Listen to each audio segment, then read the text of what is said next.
നമസ്തേ, ജനം ഡിബേറ്റിലേക്ക് സ്വാഗതം. വഖഫ് ബോർഡ് രാജ്യത്ത് 38 ലക്ഷം ഏക്കർ ഭൂമി സമ്പാദിച്ചതെങ്ങനെ? 1954 വഖഫിന് എത്ര ഭൂമിയുണ്ടായിരുന്നു? റെയിൽവേയും ഡിഫൻസും കഴിഞ്ഞാൽ ഭാരതത്തിൽ ഇന്ന് ഏറ്റവും അധികം സ്വത്തുള്ള ഭൂവുടമയായി വഖഫ് ബോർഡ് എങ്ങനെ മാറി? വഖഫ് ബോർഡിന് കീഴിൽ വ്യക്തികളുടെയും സ്ഥാപനങ്ങളുടെയും ഇതര മതസ്ഥരുടെ ആരാധനാലയങ്ങളുടെയും ഭൂമി ഒഴുകിയെത്തില്ലല്ലോ. പിന്നെ എങ്ങനെ ഈ അത്ഭുതം സംഭവിച്ചു? നമുക്ക് ചർച്ച ചെയ്യാം. BJP വക്താവ് അഡ്വക്കേറ്റ് ശങ്കുട്ടി ദാസ്, കാസ പ്രതിനിധി ശ്രീ കെവിൻ പീറ്റർ, സാമൂഹ്യ നിരീക്ഷകൻ ഡോക്ടർ ആരിഫ് ഹുസൈൻ, കേരള മഹല്ല് confederation state coordinator TA Mujeeb Rahman എന്നിവ അതിഥികളാവുന്നു. എല്ലാ അതിഥികളെയും ഈ സംവാദത്തിലേക്ക് സ്നേഹപൂർവ്വം സ്വാഗതം ചെയ്യുന്നു. ഒപ്പം പ്രേക്ഷകരെയും. ഞാൻ ഈ സംവാദം ശംഖുവിൽ നിന്ന് ആരംഭിക്കുകയാണ്. ശംഖു, വഖഫ് ബോർഡിന് ഇത്രയും ആസ്തി എവിടുന്ന് എങ്ങനെ ഉണ്ടായി? വഖഫ് അധിനിവേശത്തിനെതിരെ കേരളത്തിൽ ആദ്യമായി കോടതിയെ സമീപിച്ച ഒരു വ്യക്തി എന്ന നിലയിൽ ശംഖുവിന് ഇക്കാര്യത്തിൽ വളരെ കൃത്യമായിട്ടുള്ള വിവരങ്ങൾ നൽകാനാവും.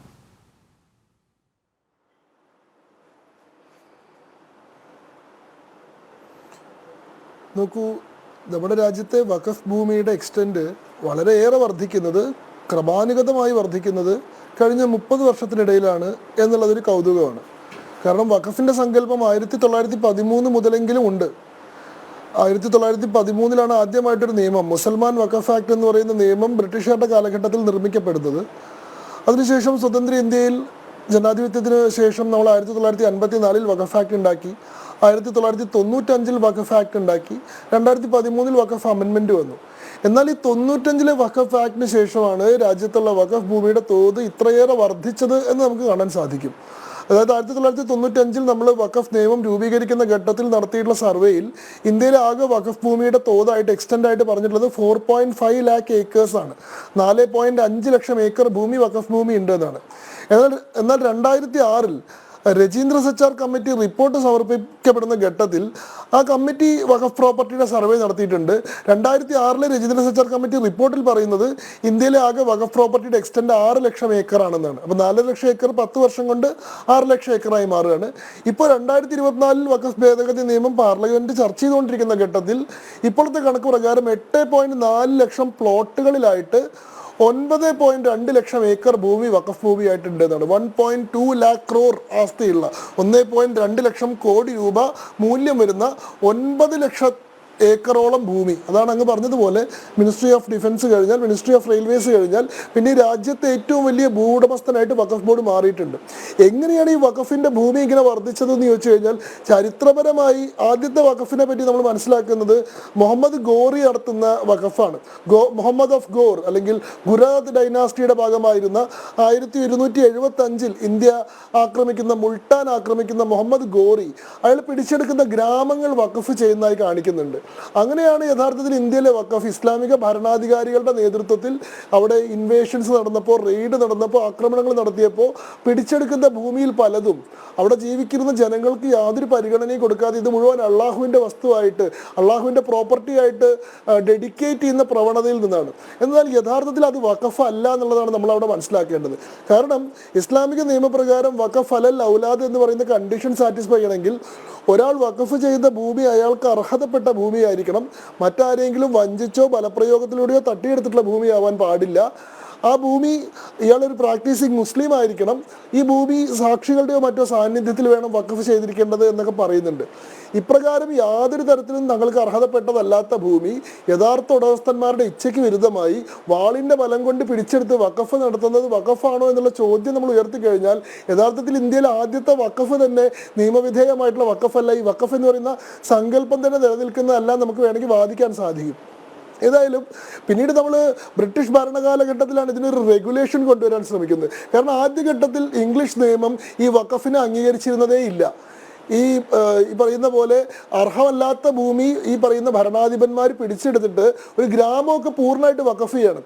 അപ്പോൾ അവിടെ യഥാർത്ഥത്തിൽ ആളുകളുടെ സ്വകാര്യ സ്വത്ത് എന്ന് പറയുന്ന സങ്കല്പം ഇല്ലാണ്ടാവുകയാണ്. ഭരണാധികാരിക്ക് ഒരു ദേശം മുഴുവൻ വഖഫ് ചെയ്യാൻ സാധിക്കില്ല. അവിടെ ജീവിക്കുന്ന പൗരന്മാർക്ക് സ്വകാര്യ സ്വത്തുണ്ട്. അയാളുടെ ഭൂമി അയാളുടെ കസ്റ്റഡിയിൽ തന്നെയാണ് നിൽക്കുന്നത്. ഇപ്പൊ നരേന്ദ്രമോദി നാളെ ഇന്ത്യ മുഴുവൻ ദാനം ചെയ്യാമെന്ന് തീരുമാനിക്കാൻ സാധിക്കില്ലല്ലോ. ഇവിടെ എനിക്ക് എൻ്റെ പേരിലുള്ള 10 സെന്റ് ഭൂമി എൻ്റെ തന്നെയാണല്ലോ. അപ്പൊ അങ്ങനെ സ്വകാര്യ സ്വത്ത് എന്ന് പറയുന്ന ഒരു സങ്കല്പം നിലനിൽക്കുന്ന ഒരു പ്രദേശത്ത് എങ്ങനെയൊരു ഭരണാധികാരിക്ക് ജനത്തിന്റെ ഇച്ഛയ്ക്ക് അതീതമായിട്ട് വഖഫ് നടത്താൻ കഴിയുന്ന ഒരു ക്വസ്റ്റ്യൻ ഉണ്ടല്ലോ. അതുകൊണ്ട് തന്നെ വഖഫിനെ ആദ്യം ഇംഗ്ലീഷ് നിയമം റെക്കഗ്നൈസ് ചെയ്തിരുന്നില്ല.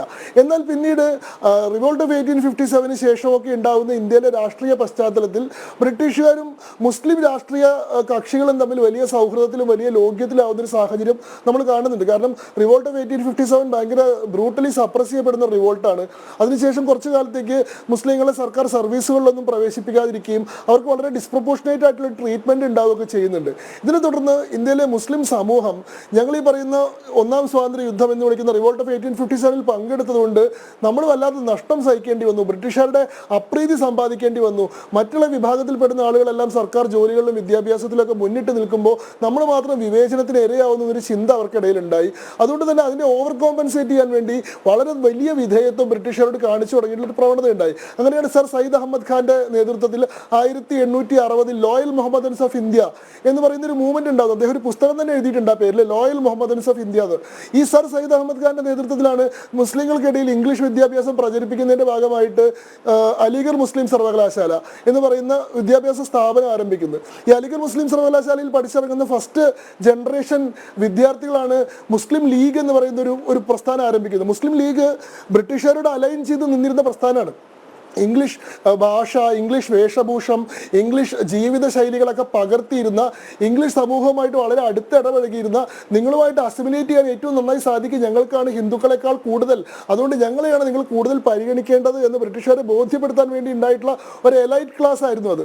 അതുകൊണ്ടാണ് 1905 ബംഗാൾ ഡിവിഷൻ ഉണ്ടായ സമയത്ത്, ബംഗാൾ വിഭജനം ഉണ്ടായ സമയത്ത് ഇന്ത്യയിലെ ദേശീയവാദ പക്ഷം മുഴുവൻ ബംഗാൾ വിഭജനത്തെ എതിർത്തപ്പോൾ മുസ്ലിം ലീഗാണ് ബംഗാൾ വിഭജനത്തെ അനുകൂലിക്കുന്നത്. മതാടിസ്ഥാനത്തിൽ കിഴക്കൻ ബംഗാളും പശ്ചിമ ബംഗാളുമായിട്ട് ബംഗാളിനെ വിഭജിക്കുന്ന ബ്രിട്ടീഷ് ഡിവൈഡ് ആൻഡ് റൂൾ പോളിസിയെ അംഗീകരിച്ചുകൊണ്ടാണ് ഇന്ത്യയിലെ മുസ്ലിം രാഷ്ട്രീയത്തിന്റെ ഉദയം, താരോദയം, അവരുടെ രംഗപ്രവേശം എന്ന് പറയുന്നത്.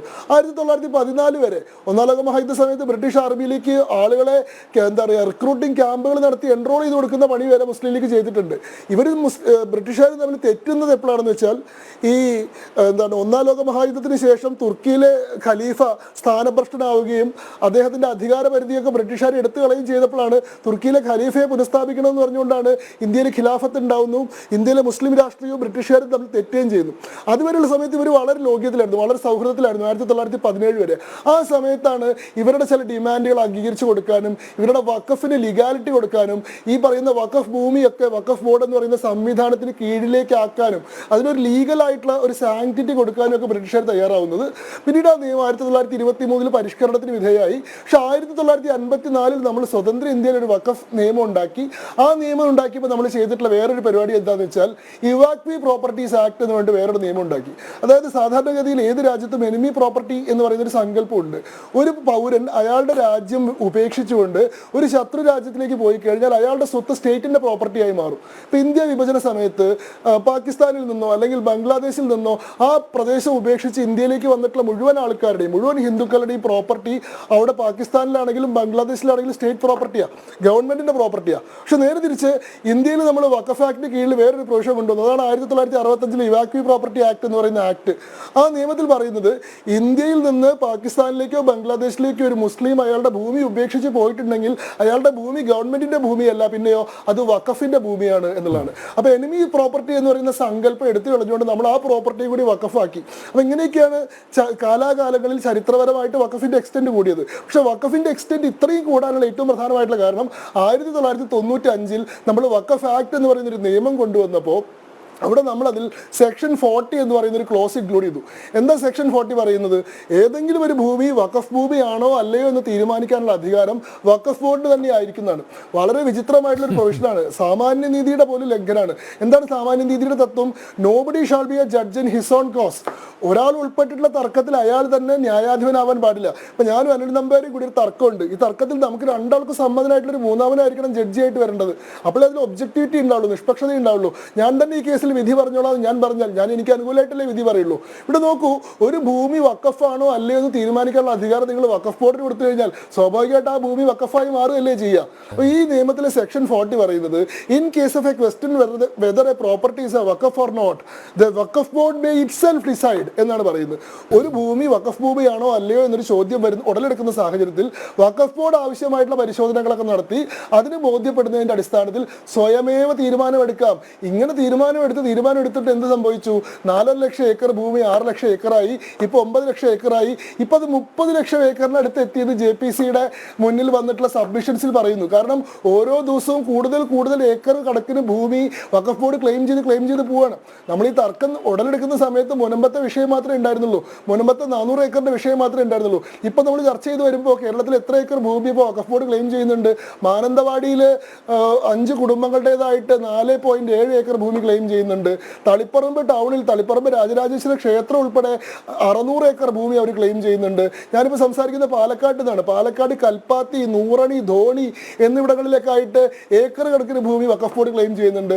ഇന്നതാ ഞാൻ മത്സരിച്ചിട്ടുള്ള തൃത്താല മണ്ഡലത്തിലെ ചമ്മണിക്കാവ് നിൽക്കുന്ന പ്രദേശം, ചാമുണ്ടിക്കാവ് എന്ന് പറയുന്ന ക്ഷേത്രം നിൽക്കുന്ന പ്രദേശം ഉൾപ്പെടെ വഖഫ് ഭൂമിയാണ് എന്ന ക്ലെയിം ഉന്നയിക്കപ്പെട്ടതായിട്ട് കാണുന്നുണ്ട്. ഇങ്ങനെ കണ്ണിൽ കണ്ടതും സ്വപ്നം കണ്ടതും മോഹം തോന്നിയതുമായിട്ടുള്ള ഭൂമി മുഴുവൻ വഖഫാണെന്ന് ക്ലെയിം ചെയ്തിട്ടാണ് അങ്ങനെ ക്ലെയിം ചെയ്യാനുള്ളൊരു പ്രൊവിഷൻ ഈ സെക്ഷൻ 40 എന്ന് പറയുന്നത് കൊടുത്തത് കൊണ്ടാണ് നമ്മൾ ഇപ്പോൾ ഇത്രയും വഖഫ് എക്സ്റ്റെൻഡ് കൂടാനുള്ള കാരണം. ഇത് പരിഹരിക്കാനുള്ള ഏറ്റവും നല്ല മാർഗമായിട്ടാണ് ഇപ്പോൾ നമ്മൾ വഖഫ് ഭേദഗതി നിയമം കൊണ്ടുവന്നിട്ടുള്ളത്. ഒരു ഭൂമി വഖഫാണോ അല്ലെങ്കിൽ തീരുമാനിക്കാനുള്ള അധികാരം വഖഫ് ബോർഡിനാവരുത്, ഒരു സ്വതന്ത്ര നിഷ്പക്ഷമായിട്ടുള്ള സംവിധാനത്തിനായിരിക്കണം എന്നുള്ള സാമാന്യ യുക്തിയിൽ നിന്നാണ് ആ ഭേദഗതി ഉണ്ടായിട്ടുള്ളത്. ഓക്കെ, മുജീബ് റഹ്മാൻ, എന്തായാലും അത്ഭുത വിളക്കും അതുപോലെ മാന്ത്രിക ദണ്ഡം എടുത്ത് പ്രയോഗിച്ചാൽ പോലും 38 ലക്ഷം ഏക്കർ ഭൂമി സമ്പാദിക്കാനാവില്ല. അപ്പോൾ ഇത് ബോധപൂർവം കൈയടക്കുകയായിരുന്നുവെന്ന് ന്യായമായും സംശയിക്കാലോ?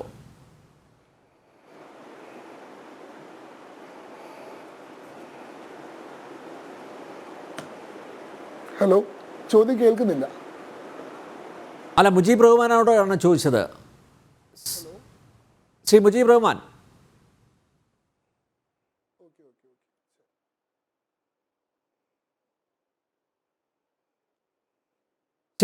താങ്കൾ പറയുന്നത് കേൾക്കുന്നില്ല.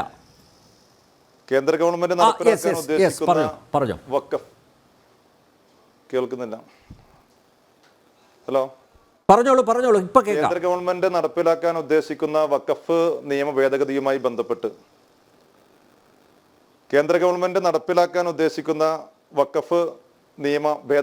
ബന്ധപ്പെട്ട് രാജ്യത്ത് അങ്ങോളം ഇങ്ങോളം തെറ്റായ പ്രചരണങ്ങൾ നടത്തി. പ്രധാനമായും കേരളത്തിലെ എറണാകുളം ജില്ലയിലെ പുതുവൈപ്പിൻ, അതേപോലെ തന്നെ എറണാകുളം ജില്ലയിലെ മുനമ്പം ചെറായി ബീച്ചുമായി ബന്ധപ്പെട്ടും അതേപോലെ തന്നെ മറ്റ് സ്ഥലങ്ങളുമായി ബന്ധപ്പെട്ടുകൊണ്ടുമുള്ള ഒരു കള്ളപ്രചരണമാണ് നിലവിൽ നടന്നുകൊണ്ടിരിക്കുന്നത്. ഏതെങ്കിലും ഒരു വ്യക്തിയുടെ സ്ഥലമോ അതല്ലെങ്കിൽ മറ്റ് ഏതെങ്കിലും രീതിയിലുള്ള സ്ഥലങ്ങൾ വഖഫിൻ്റെതാണ് എന്ന ഒരു ആരോപണം ഉന്നയിച്ചുകൊണ്ട് വഖഫ് കൈവശപ്പെടുത്താൻ ശ്രമിക്കുന്നു എന്നുള്ളത് തെറ്റായിട്ടുള്ള പ്രചരണമാണ്. നമ്മെ സംബന്ധിച്ചിടത്തോളം നമ്മൾ കേരളത്തിൽ നിന്ന് ചർച്ച ചെയ്യപ്പെടുമ്പോൾ കേരളത്തിൽ ഇന്നിപ്പോൾ ഏറ്റവും കൂടുതൽ ചർച്ച ചെയ്തുകൊണ്ടിരിക്കുന്ന ചെറായിയുമായി ബന്ധപ്പെട്ടുകൊണ്ടുള്ള യാഥാർത്ഥ്യം നമുക്ക് ബോധ്യമുണ്ട്. ഉത്തരേന്ത്യൻ സംസ്ഥാനങ്ങളിലെ ഏതെങ്കിലും ഒരു പ്രദേശത്തെക്കുറിച്ച് സംസാരിച്ചാൽ നമുക്ക് ആ പ്രദേശത്തിൻ്റെ യാഥാർത്ഥ്യങ്ങളെക്കുറിച്ച് കൃത്യമായി ബോധ്യമുണ്ടാകണമെന്നില്ല. ഇപ്പോൾ കഴിഞ്ഞ ഏതാനും ആഴ്ചകളായിട്ടുള്ളൂ എറണാകുളം ജില്ലയിലെ ഈ പറയപ്പെടുന്ന ചെറായിയിലെ വിഷയവുമായി ബന്ധപ്പെട്ടുകൊണ്ട്. ഞാൻ എറണാകുളം ജില്ലക്കാരനാണ്. എന്നെ സംബന്ധിച്ചിടത്തോളം അവിടെ നടക്കുന്ന രാഷ്ട്രീയ കരുനീക്കങ്ങളെക്കുറിച്ചും അതേപോലെ തന്നെ ജനങ്ങളെ വർഗീയമായ രീതിയിൽ ഭിന്നിപ്പിക്കുന്നതിന് വേണ്ടി നടത്തപ്പെടുന്ന ആസൂത്രിതമായിട്ടുള്ള നീക്കങ്ങളെക്കുറിച്ചും കൃത്യമായിട്ടുള്ള ബോധ്യമുള്ള ഒരാളാണ്.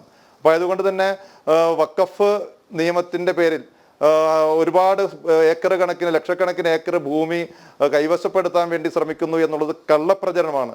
യാഥാർത്ഥ്യത്തിലേക്ക് നാം ഒന്ന് കടന്നു വരികയാണെങ്കിൽ 1000കണക്കിന് 10000കണക്കിന് ഏക്കർ ഭൂമി അന്യാധീനപ്പെട്ടു പോകുന്ന ഒരു സാഹചര്യമാണ് രാജ്യത്ത് അങ്ങോളം ഇങ്ങോളം വഖഫുമായി ബന്ധപ്പെട്ടുകൊണ്ട് സത്യസന്ധമായ രീതിയിൽ നാം അന്വേഷിച്ചാൽ നമുക്ക് ബോധ്യപ്പെടുന്നത്.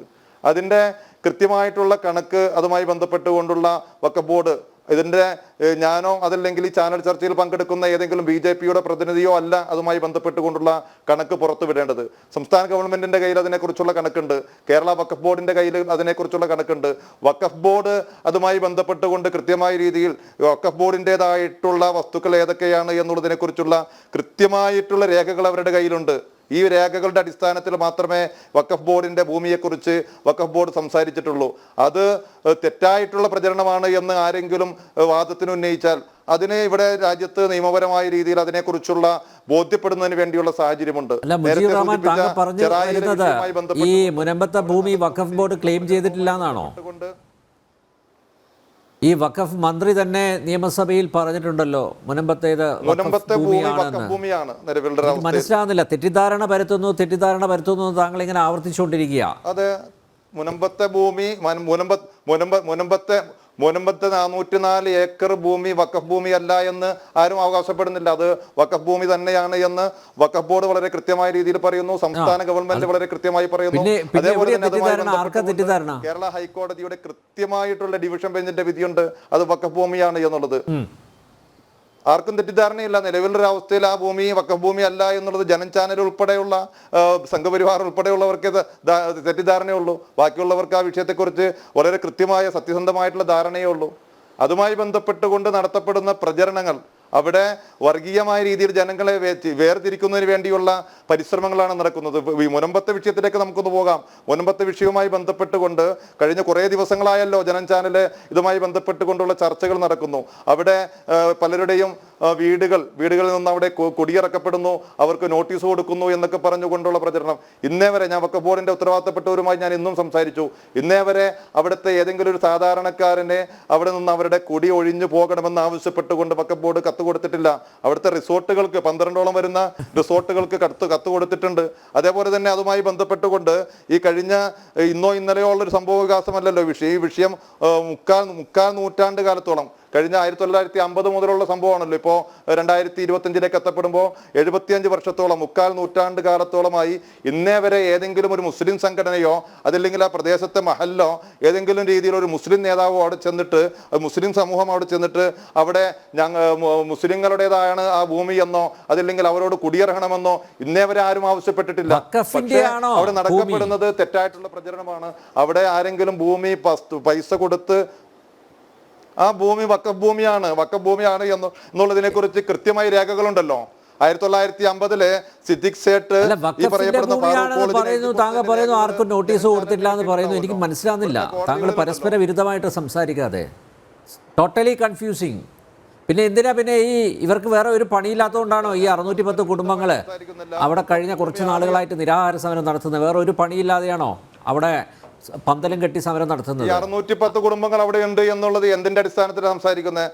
610 കുടുംബങ്ങൾ അവിടെ നിലവിലൊരു അവസ്ഥയിൽ ഈ പറയപ്പെടുന്ന അവസ്ഥയിലുണ്ട് എന്നുള്ളത് തെറ്റായിട്ടുള്ള പ്രചരണമാണ്. അവിടെ 200 ചില്ലാൻ വരുന്ന കുടുംബങ്ങളുണ്ട് എന്നുള്ളതാണ് കിട്ടുന്നൊരു കൃത്യമായ റിപ്പോർട്ട്. പക്ഷേ അത് എണ്ണം പെരുപ്പിച്ച് കാണിച്ചുകൊണ്ടും അവിടുത്തെ റിസോർട്ടുകളെ കുറിച്ച് ഇവിടെ ജനം ചാനല് ദിവസവും ചർച്ച ചെയ്യപ്പെടുന്നുണ്ടല്ലോ. ആ കുടുംബങ്ങളെ കുറിച്ച് മാത്രമല്ലല്ലോ ചർച്ച ചെയ്യപ്പെടേണ്ടത്. അവിടെ 404 ഏക്കറിലുള്ള മുഴുവൻ സംവിധാനത്തെ കുറിച്ച് ചർച്ച ചെയ്യപ്പെടണമല്ലോ. അവിടെ ചർച്ച ചെയ്യപ്പെടുമ്പോൾ അവിടെ എന്നുള്ളതിനെ കുറിച്ചുള്ള കണക്ക് നിങ്ങൾ എടുത്തിട്ടുണ്ടോ? അതിനെക്കുറിച്ച് എന്തുകൊണ്ടാണ് ജനം ചാനൽ സംസാരിക്കാതിരിക്കുന്നത്? അതിനെക്കുറിച്ച് ജനം ചാനൽ ചർച്ച ചെയ്യപ്പെടുന്നില്ല. അതിനെക്കുറിച്ച് അവിടെ സമരം ചെയ്യുന്ന ആ സമരത്തിന് പിന്തുണക്കാൻ വേണ്ടി അവിടെ എത്തിപ്പെടുന്ന ആളുകൾ സംസാരിക്കുന്നില്ല. അവിടെ ഈ പാവപ്പെട്ട ജനവിഭാഗത്തെ മുന്നിൽ നിർത്തിക്കൊണ്ട് അവരെ ചാവേറുകളാക്കി മുന്നിൽ നിർത്തിക്കൊണ്ട് അവിടെ റിസോർട്ട് മാഫിയകൾ ഉൾപ്പെടെ അതേപോലെ തന്നെ രാഷ്ട്രീയപരമായും വർഗീയപരമായും നേട്ടങ്ങൾ കൊയ്യുന്നതിന് വേണ്ടി പലരും അവിടെ ശ്രമിച്ചുകൊണ്ടിരിക്കുകയാണ്. മുസ്ലിം സമുദായത്തെ സംബന്ധിച്ചിടത്തോളം അവിടെ ഒരു വർഗീയ ചേരിതിരിവുണ്ടാകുന്ന ഒരു സാഹചര്യം ഉണ്ടാകാതിരിക്കുന്നതിന് വേണ്ടിയുള്ള വളരെ കൃത്യമായ സൂക്ഷ്മത പാലിച്ചിട്ടുണ്ട്. അവിടെ അത്തരത്തിലുള്ള ഒരു സാഹചര്യങ്ങൾ 1% പോലും മുസ്ലിം സമുദായത്തിന്റെ ഭാഗത്തു നിന്നുണ്ടാകരുത് എന്നുള്ള രീതിയിലേക്കുള്ള തീരുമാനങ്ങൾ ഉണ്ടായിട്ടുണ്ട്. അതുകൊണ്ട് തന്നെ അവിടെ ചാകര പിടിക്കാൻ വേണ്ടി എത്തപ്പെട്ടിട്ടുള്ള പലർക്കും അവരുദ്ദേശിക്കുന്ന രീതിയിലേക്ക് അവിടെ നേട്ടങ്ങൾ കൊയ്യാൻ കഴിഞ്ഞിട്ടില്ല എന്നുള്ളത് യാഥാർത്ഥ്യമാണ്. ഓക്കെ, ആരിഫ് ഹുസൈൻ, എനിക്കൊന്നും മനസ്സിലായില്ല സത്യത്തിൽ. എന്താണ് ഇതിപ്പോൾ മുനമ്പത്ത് സമരം ഇരിക്കുന്നവരൊക്കെ മന്ദബുദ്ധികളാണെന്നുള്ള രീതിയിലാണ് ഇപ്പോൾ നമ്മുടെ മുജീബ് റഹ്മാൻ പറഞ്ഞു വെച്ചിരിക്കുന്നത്. മാത്രമല്ല റിസോർട്ട് മാഫിയയെ സഹായിക്കാനാണ് നമ്മളൊക്കെ ഇറങ്ങിയതെന്ന് പറയുന്നത്. I don't understand. ഞാൻ അങ്ങനെ പറഞ്ഞിട്ടില്ല. ഞാൻ പറയാത്ത കാര്യങ്ങൾ താങ്കൾ എന്റെ പേരിൽ താങ്കൾ മുജീബ് റഹ്മാൻ നക്സലിൽ അത് തന്നെയാണല്ലോ. അവിടെ ആർക്കും നോട്ടീസ് നൽകിയിട്ടില്ല. അവിടെ താങ്കളുടെ അഭിപ്രായമാണ്, താങ്കൾ ആദ്യം പറഞ്ഞു അത് പിന്നെ അങ്ങനെ ഒരു ക്ലെയിം ഉന്നയിച്ചില്ല എന്നുള്ള രീതിയിൽ പറഞ്ഞു. പിന്നെ പറഞ്ഞു വഖഫിൻ്റെ ഭൂമിയാണെന്ന് പറഞ്ഞു. പിന്നെ പറയുന്നു ആർക്കും നോട്ടീസ് കൊടുത്തിട്ടില്ല എന്ന് പറയുന്നു. അവിടെ ഞാൻ സംസാരിക്കാം. ഓക്കെ ആരിഫ് ഹുസൈൻ ഒന്ന് ക്ലിയർ ആക്കി കൊടുക്കൂ. അല്ല, ഇതിപ്പോ നമ്മളിവിടെ കേട്ടിരിക്കുന്ന കാര്യങ്ങൾ, ഇവിടെ ഇതുവരെ ചർച്ച ചെയ്തിരിക്കുന്ന കാര്യങ്ങൾ, അതുകൂടാതെ ഇവിടെ ചർച്ചയിൽ നിർബന്ധമായിട്ട് പറയേണ്ട കാര്യങ്ങൾ, ഇതെല്ലാം നമ്മളിവിടെ ഓൾറെഡി സംസാരിച്ചു കഴിഞ്ഞ കാര്യങ്ങളാണ്. എന്നാലും ഇവിടെ ഇന്നിപ്പോൾ ഇരിക്കുമ്പോൾ ഇവിടെ കേട്ട ഇപ്പൊ തൊട്ട് മുന്നേ സംസാരിച്ച ഈ കേരള മഹല്ല് കോൺഫെഡറേഷന്റെ പ്രതിനിധിയായിട്ടിരിക്കുന്ന മുജീബ് റഹ്മാൻ പറഞ്ഞ വിഷയം കൂടി ചേർത്ത് വെച്ചിട്ട് ഒരു കാര്യം പറയാണ്. അതായത് ഈ കുടുംബങ്ങളെ ഇറങ്ങിപ്പോകണമെന്ന് പറഞ്ഞിട്ടില്ല എന്നാണ് ഇദ്ദേഹം പറയുന്നത്. Point number 1. പോയിന്റ് നമ്പർ 2, ഇത് വഖഫിന്റെ ഭൂമിയാണ് എന്നും അദ്ദേഹം പറയുന്നുണ്ട്. ഇനി പോയിന്റ് നമ്പർ 3, നമ്മൾ ചോദിക്കുന്ന ഒരു ചോദ്യമാണ്, എന്തിനാണ് അവരവിടെ സമരത്തിന് ഇരിക്കുന്നത്? അതിന്റെ കാരണം എന്താണ്? അതാണ് പോയിന്റ് നമ്പർ 4. അതായത് ഇവർക്ക് അവരുടെ ഭൂമി അവരുടേതാണ് എന്ന രീതിയിൽ അതിന്റെ പോക്കുവരവ് നടത്താനോ അതല്ലെങ്കിൽ ആ രീതിയിലുള്ള കരമടയ്ക്കാനോ അതുപോലുള്ള കാര്യങ്ങളൊന്നും സാധിക്കാത്ത വിധേന അവർക്കൊരു തടസ്സം നേരിടുന്നു. കാരണം അവർ അതിനു വേണ്ടി ചെന്നപ്പോൾ പറഞ്ഞു ഇത് വഖഫിന്റെയാണ് എന്ന് പറഞ്ഞിട്ട് അവരതിന് മാറ്റി നിർത്തുന്ന അവസ്ഥ ഉണ്ടായിട്ടുണ്ട്. ഇതാണ് ഇവിടെ സംഭവം. പിന്നെ ഈ നമ്മളുടെ റിസോർട്ട് മാഫിയ അതല്ലെങ്കിൽ ഈ കുടുംബങ്ങളുടെ എണ്ണം അതൊക്കെ പിന്നെ നമ്മളുടെ ഏതെങ്കിലും ഇതുപോലെയുള്ള മുക്കാൽ മീഡിയയുടെ പത്ര ഓഫീസിൽ നിന്നല്ല നമ്മൾ കണക്കുകൾ എടുക്കുന്നത്. അതുകൊണ്ട് അത് തൽക്കാലം മാറ്റി വെക്കുകയാണ്. ഇനിയിപ്പോൾ റിസോർട്ട് മാഫിയ തന്നെയാണെന്ന് കൂട്ടുക, എന്താ അവരുടെ സ്ഥലം അങ്ങനെ ഒരു ഓതറൈസ്ഡ് ആയിട്ടുള്ള ബിസിനസ് എന്തെങ്കിലും ഇവിടെ റൺ ചെയ്യാനുള്ള തടസ്സമുള്ള നാട്ടിലൊന്നുമല്ലല്ലോ നമ്മളിവിടെ ജീവിക്കുന്നത്. അതിനുള്ള പെർമിറ്റ് എടുത്ത് അതിനുള്ള ലൈസൻസ് എടുത്ത് റൺ ചെയ്യുന്ന സംഗതിയാണെങ്കിൽ അത് അവിടെ റൺ ചെയ്യട്ടെ. ഇനി അതല്ല അങ്ങനെ ഇല്ലീഗലായിട്ടാണ് റൺ ചെയ്യുന്നുണ്ടെങ്കിൽ അതിനുള്ള സംവിധാനം പരിശോധിക്കാനുള്ള ഇവിടെ ഉണ്ട്. അതിന്റെ ആ ഉത്തരവാദിത്തം ഇവിടെ വഖഫ് ബോർഡിനല്ലല്ലോ. ഏതൊക്കെയാണ് അനധികൃതമായ റിസോർട്ടുകൾ എന്ന് കണ്ടുപിടിച്ച് അതൊക്കെ തിരിച്ചു പിടിക്കേണ്ട ബാധ്യതയൊന്നും ഇവിടെ വഖഫ് ബോർഡിന് വെച്ചു കൊടുത്തിട്ടില്ല. അപ്പൊ അതൊന്നും ഇവിടെ എടുത്ത് പറയേണ്ട കാര്യമൊന്നുമില്ല. നമ്മളിവിടുത്തെ വിഷയം അവിടുത്തെ സമരത്തിലിരിക്കുന്നതും അതുപോലെ തന്നെ ഈ വഖഫ് നിയമത്തിന്റെ പേരിൽ അതല്ലെങ്കിൽ അതിന്റെ ഭാഗമായിട്ടുള്ള ഇവിടുത്തെ വിഷയവും സെക്ഷൻ 40 അടക്കമുള്ള വിഷയങ്ങളും അതുപോലെ ഈ ട്രൈബ്യൂണലിന്റെ അമിത അധികാരവും ഇതൊക്കെയാണ് നമ്മുടെ വിഷയം. അപ്പോൾ നിങ്ങളിങ്ങനെ പല കാര്യങ്ങൾ പറഞ്ഞ് ഇങ്ങനെ അങ്ങോട്ടും ഇങ്ങോട്ടും തിരിച്ചിട്ട് മറിച്ചിട്ട് പറയുമ്പോൾ ഒരു കാര്യം ഇവിടെ വ്യക്തമാണ്. നിങ്ങൾ ഇറങ്ങിപ്പോകാൻ പറഞ്ഞിട്ടില്ല, ശരിയാണ്. പക്ഷേ അവരുടെ ആ സ്ഥലത്തിന്റെ മേലെ അവർക്കുള്ള ആ അവകാശത്തെ നിങ്ങൾ നിഷേധിച്ചിട്ടുണ്ട്. ഇതിനെയല്ലേ പച്ച മലയാളത്തിൽ ഇറങ്ങിപ്പോവാന്ന് പറയുന്നതിന് തുല്യം? ഇതന്നെയല്ലേ അവിടെ നമ്മൾ ചോദിക്കുന്നത്. അപ്പൊ എന്നിട്ട് നിങ്ങൾ പറയും ഞങ്ങൾ അങ്ങനെ ഇറങ്ങിപ്പോണെന്ന് പറഞ്ഞിട്ടില്ല. ഇതെന്ത് തരം വാദാണെന്ന് നമുക്ക് മനസ്സിലാവുന്നില്ല. ഇത് എവിടുത്തെ വാദാണെന്ന് നമുക്ക് അറിയില്ല. പോട്ടെ, ഇനി പറയുന്നത് എന്താണ്? അങ്ങനെ അവർ ഇറങ്ങി പോകേണ്ട കാര്യമൊന്നും ഇല്ല എന്ന് മുസ്ലിങ്ങളെല്ലാം കൂടി തീരുമാനിച്ചിട്ടുണ്ട്. ഞങ്ങൾക്ക് അങ്ങനെ നിർബന്ധമുണ്ട്. മുസ്ലിങ്ങളുടെ ഉറപ്പ് എന്തിനാ ഇവിടെ? ഇന്ത്യ മഹാരാജ്യത്ത് അങ്ങനെ ഒരു വ്യക്തിക്ക് ഇവിടെ ജീവിക്കാൻ അവന്റെ സ്ഥലത്തിലുള്ള അവന്റെ അവകാശം നഷ്ടപ്പെടില്ല. അവന്റെ അവകാശങ്ങളിവിടെ സംരക്ഷിക്കപ്പെടും. അവന് ഇവിടെയുള്ള റൈറ്റ്സ് ഉണ്ട്. അത് വെച്ചുകൊണ്ട് ഇവിടെ ജീവിക്കാം എന്നുള്ള ഒരു അവകാശം അത് മുസ്ലിങ്ങൾ കൊടുക്കേണ്ട കാര്യം എന്താ ഉള്ളത്? അങ്ങനെയല്ലല്ലോ ഇവിടെ വേണ്ടത്. അപ്പൊ ഇതുപോലുള്ള വാദങ്ങളൊക്കെ വെച്ചുകൊണ്ട് നിങ്ങൾ ഈ പറയുന്ന വിഷയങ്ങളിലെ യാഥാർത്ഥ്യത്തെ ഒളിപ്പിച്ചു വെക്കാനും അത് വളച്ചൊടിക്കാനും ഇത് ചർച്ചയിൽ നിന്നും വഴിതെറ്റിക്കാനും ഒക്കെ ഉള്ള ശ്രമങ്ങളാണ് ഇവിടെ നമ്മൾ കണ്ടത്. ഇത് അനുവദിക്കാൻ പാടില്ല. ജനം ടി വി അല്ല ഏത് ടി വി ഇവിടെ സംസാരിക്കുന്നതെല്ലാം വസ്തുതകൾ മാത്രമേ ഇതുവരെ പറഞ്ഞിട്ടുള്ളൂ. നിങ്ങൾ ഒരെണ്ണം ചൂണ്ടിക്കാണിക്കും ഇതിൽ ഏതാണ് തെറ്റ് പറഞ്ഞിട്ടുള്ളത് എന്നുള്ളത്. ഇവിടെ വഖഫ് ഭൂമി തന്നെയാണ് ഇവിടെ തുടക്കം മുതൽ പറയുന്നത്. അതാണ് അവരുടെ അവകാശവാദം എന്നാണ് ഇവിടെ പറഞ്ഞുകൊണ്ടിരിക്കുന്നത്. നമ്മൾ തന്നെയാണ് പറയുന്നത്. ആ അവകാശവാദം ഉന്നയിക്കാനുള്ള അമിതാധികാരം അത് വെച്ചുകൊണ്ട് ആളുകളെ ഇറക്കി വിടാനുള്ള ആ തരത്തിലുള്ള രീതികൾ ഇതൊക്കെയാണ് ഇവിടെ ചോദ്യം ചെയ്യപ്പെടുന്നത്. അപ്പൊ അമെന്റ്മെന്റ് കൊണ്ടുവന്നു കഴിയുമ്പോൾ അങ്ങനെ ഒരു പ്രശ്നം ഉണ്ടെങ്കിൽ അത് പരിശോധിക്കാനും അതുവഴി അവർക്ക് അവരുടെ നീതി നേടിയെടുക്കാനുള്ള അവകാശത്തെ കൂടെ നിൽക്കേണ്ട ഒരു ആളുകൾ എന്നുള്ള രീതിയിൽ നമ്മളത് പറയുമ്പോൾ ഇവിടെ ഭരണപക്ഷവും പ്രതിപക്ഷവും ഇന്ന് ഇതേപോലുള്ള ഈ വർഗീയത വിളമ്പുന്ന മുസ്ലിം വർഗീയത വിളമ്പുന്ന ആളുകളും വന്നിരുന്നിട്ട് ഇത് വർഗീയതയാണെന്ന് പറഞ്ഞുകൊണ്ടാൽ അങ്ങനെ ഇറങ്ങി തിരിച്ചാലൊന്നും ഇത് വർഗീയതയല്ല. ഈ വിഷയത്തിന്റെ പിന്നിൽ ഒരു വർഗീയതയുടെ ചോയുള്ള ഒരു മതത്തിന്റെ വിഷയം തന്നെയാണ് ഇവിടെ ഉള്ളത്. അത് അഡ്രസ്സ് ചെയ്യും. അത് അഡ്രസ്സ് ചെയ്യുന്ന സമയത്ത് അത് വർഗീയതയാണ് അതുകൊണ്ട് മിണ്ടരുതെന്ന് പറയാൻ അതാണ് നിങ്ങൾ ഉദ്ദേശിക്കുന്നുണ്ടെങ്കിൽ അത് ഇവിടെ നടക്കില്ല എന്നേ ഞാൻ പറയുള്ളൂ. കാരണം ഇത് അഡ്രസ്സ് ചെയ്യണം. കാരണം ഇന്ത്യ മഹാരാജ്യത്ത് അങ്ങനെ ഒരു മതത്തിന്റെ പേരിലുള്ള നിയമം വെച്ചിട്ട് ആളുകളുടെ പൊതുവിഷയങ്ങളിൽ സിവിൽ റൈറ്റ്സിന്റെ മേലെ കൈ കടത്തുന്ന അവസ്ഥ അത് ഒരു സുപ്രഭാതത്തിൽ വന്ന് അതങ്ങ് നിഷേധിക്കുകയും അവർക്ക് അതിന്റെ മുകളിൽ അവരുടെ കരമടയ്ക്കാൻ പോലും പറ്റുന്നില്ല എന്ന നിലയിലേക്ക് കൊണ്ടെത്തിക്കുന്നു. വഖഫിന്റെ NOC വേണമെന്ന് പറയുന്ന അവസ്ഥയിലേക്ക് വരെ കാര്യങ്ങൾ കൊണ്ടെത്തിക്കുന്ന നിലയിൽ ഇവിടെ പോകുമ്പോൾ ഇത് ഞാൻ പറയാ, ഈ വഖഫ് നിയമം ഇന്നുള്ള രീതിയിൽ ഇതിന് അമെൻമെന്റ് ഒന്നും അല്ല നടത്തേണ്ടത്. ഇതുപോലെയുള്ള കാര്യങ്ങൾ കൂടി പറയുന്നത് കേൾക്കുമ്പോൾ ഞാൻ പച്ചയ്ക്ക് പറയാണ്, വഖഫ് ആ നിയമം റദ്ദാക്കുക തന്നെയാണ് വേണ്ടത് എന്നാണ് ഞാൻ പറഞ്ഞു വെക്കുക.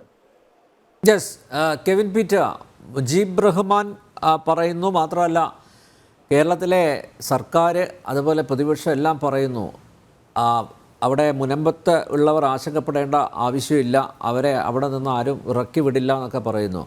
ഇത്രയും എളുപ്പത്തിൽ പിന്നെ തീർക്കാവുന്ന ഒരു പ്രശ്നമാണെങ്കിൽ പിന്നെ എന്തിനാണ് ഈ കാലതാമസം എന്ന് കഴിഞ്ഞ എല്ലാ ഡിബേറ്റുകളിലും ഞാനിങ്ങനെ ചോദിച്ചുകൊണ്ടിരിക്കുകയാണ് അവരുടെ പ്രതിനിധികളോട്. പക്ഷെ അതിന് ഉത്തരവൊന്നുമില്ല. ഒരു മേശയ്ക്ക് ചുറ്റും ഇരുന്ന് സംസാരിച്ച് തീർക്കാവുന്ന വിഷയമേ ഉള്ളൂ എന്ന് പറയുന്നു. 22-ാം തീയതി ശാശ്വതമായിട്ടുള്ളൊരു പരിഹാരം ഉണ്ടാക്കുന്നു പറയുന്നുണ്ട്. ഇപ്പോൾ ഉപതെരഞ്ഞെടുപ്പ് ആയതുകൊണ്ടുള്ള ഗിമ്മിക്കാണോ എന്നറിയില്ല. ഈ മുനമ്പം സമരം, അതിൻ്റെ യാഥാർത്ഥ്യം അത് കൃത്യമായിട്ട് താങ്കളെപ്പോലുള്ളവർക്ക് അറിയാം.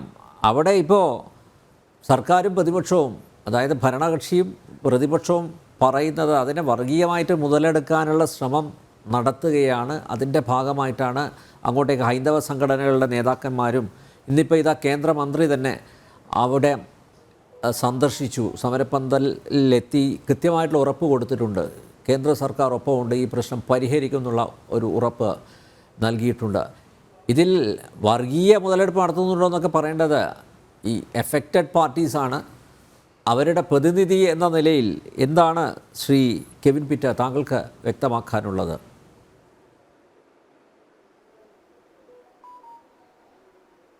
ശ്രീ കെവിൻ പീറ്റർ ഒന്ന് അൺമ്യൂട്ട് ചെയ്യണം പ്ലീസ്.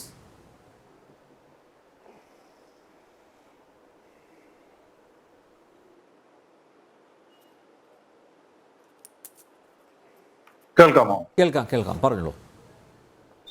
ഇപ്പോൾ സംസാരിച്ച പ്രിയപ്പെട്ട അഷ്റഫ്, അദ്ദേഹത്തെ പോലുള്ളവരാണ് ശരിക്കും തെറ്റിദ്ധാരണ പടർത്തുകയും ഇരകളോടൊപ്പമാണ് എന്ന തോന്നൽ ഉണ്ടാക്കിക്കൊണ്ട് വേട്ടക്കാരനെ പ്രോത്സാഹിപ്പിക്കുകയും ചെയ്യും.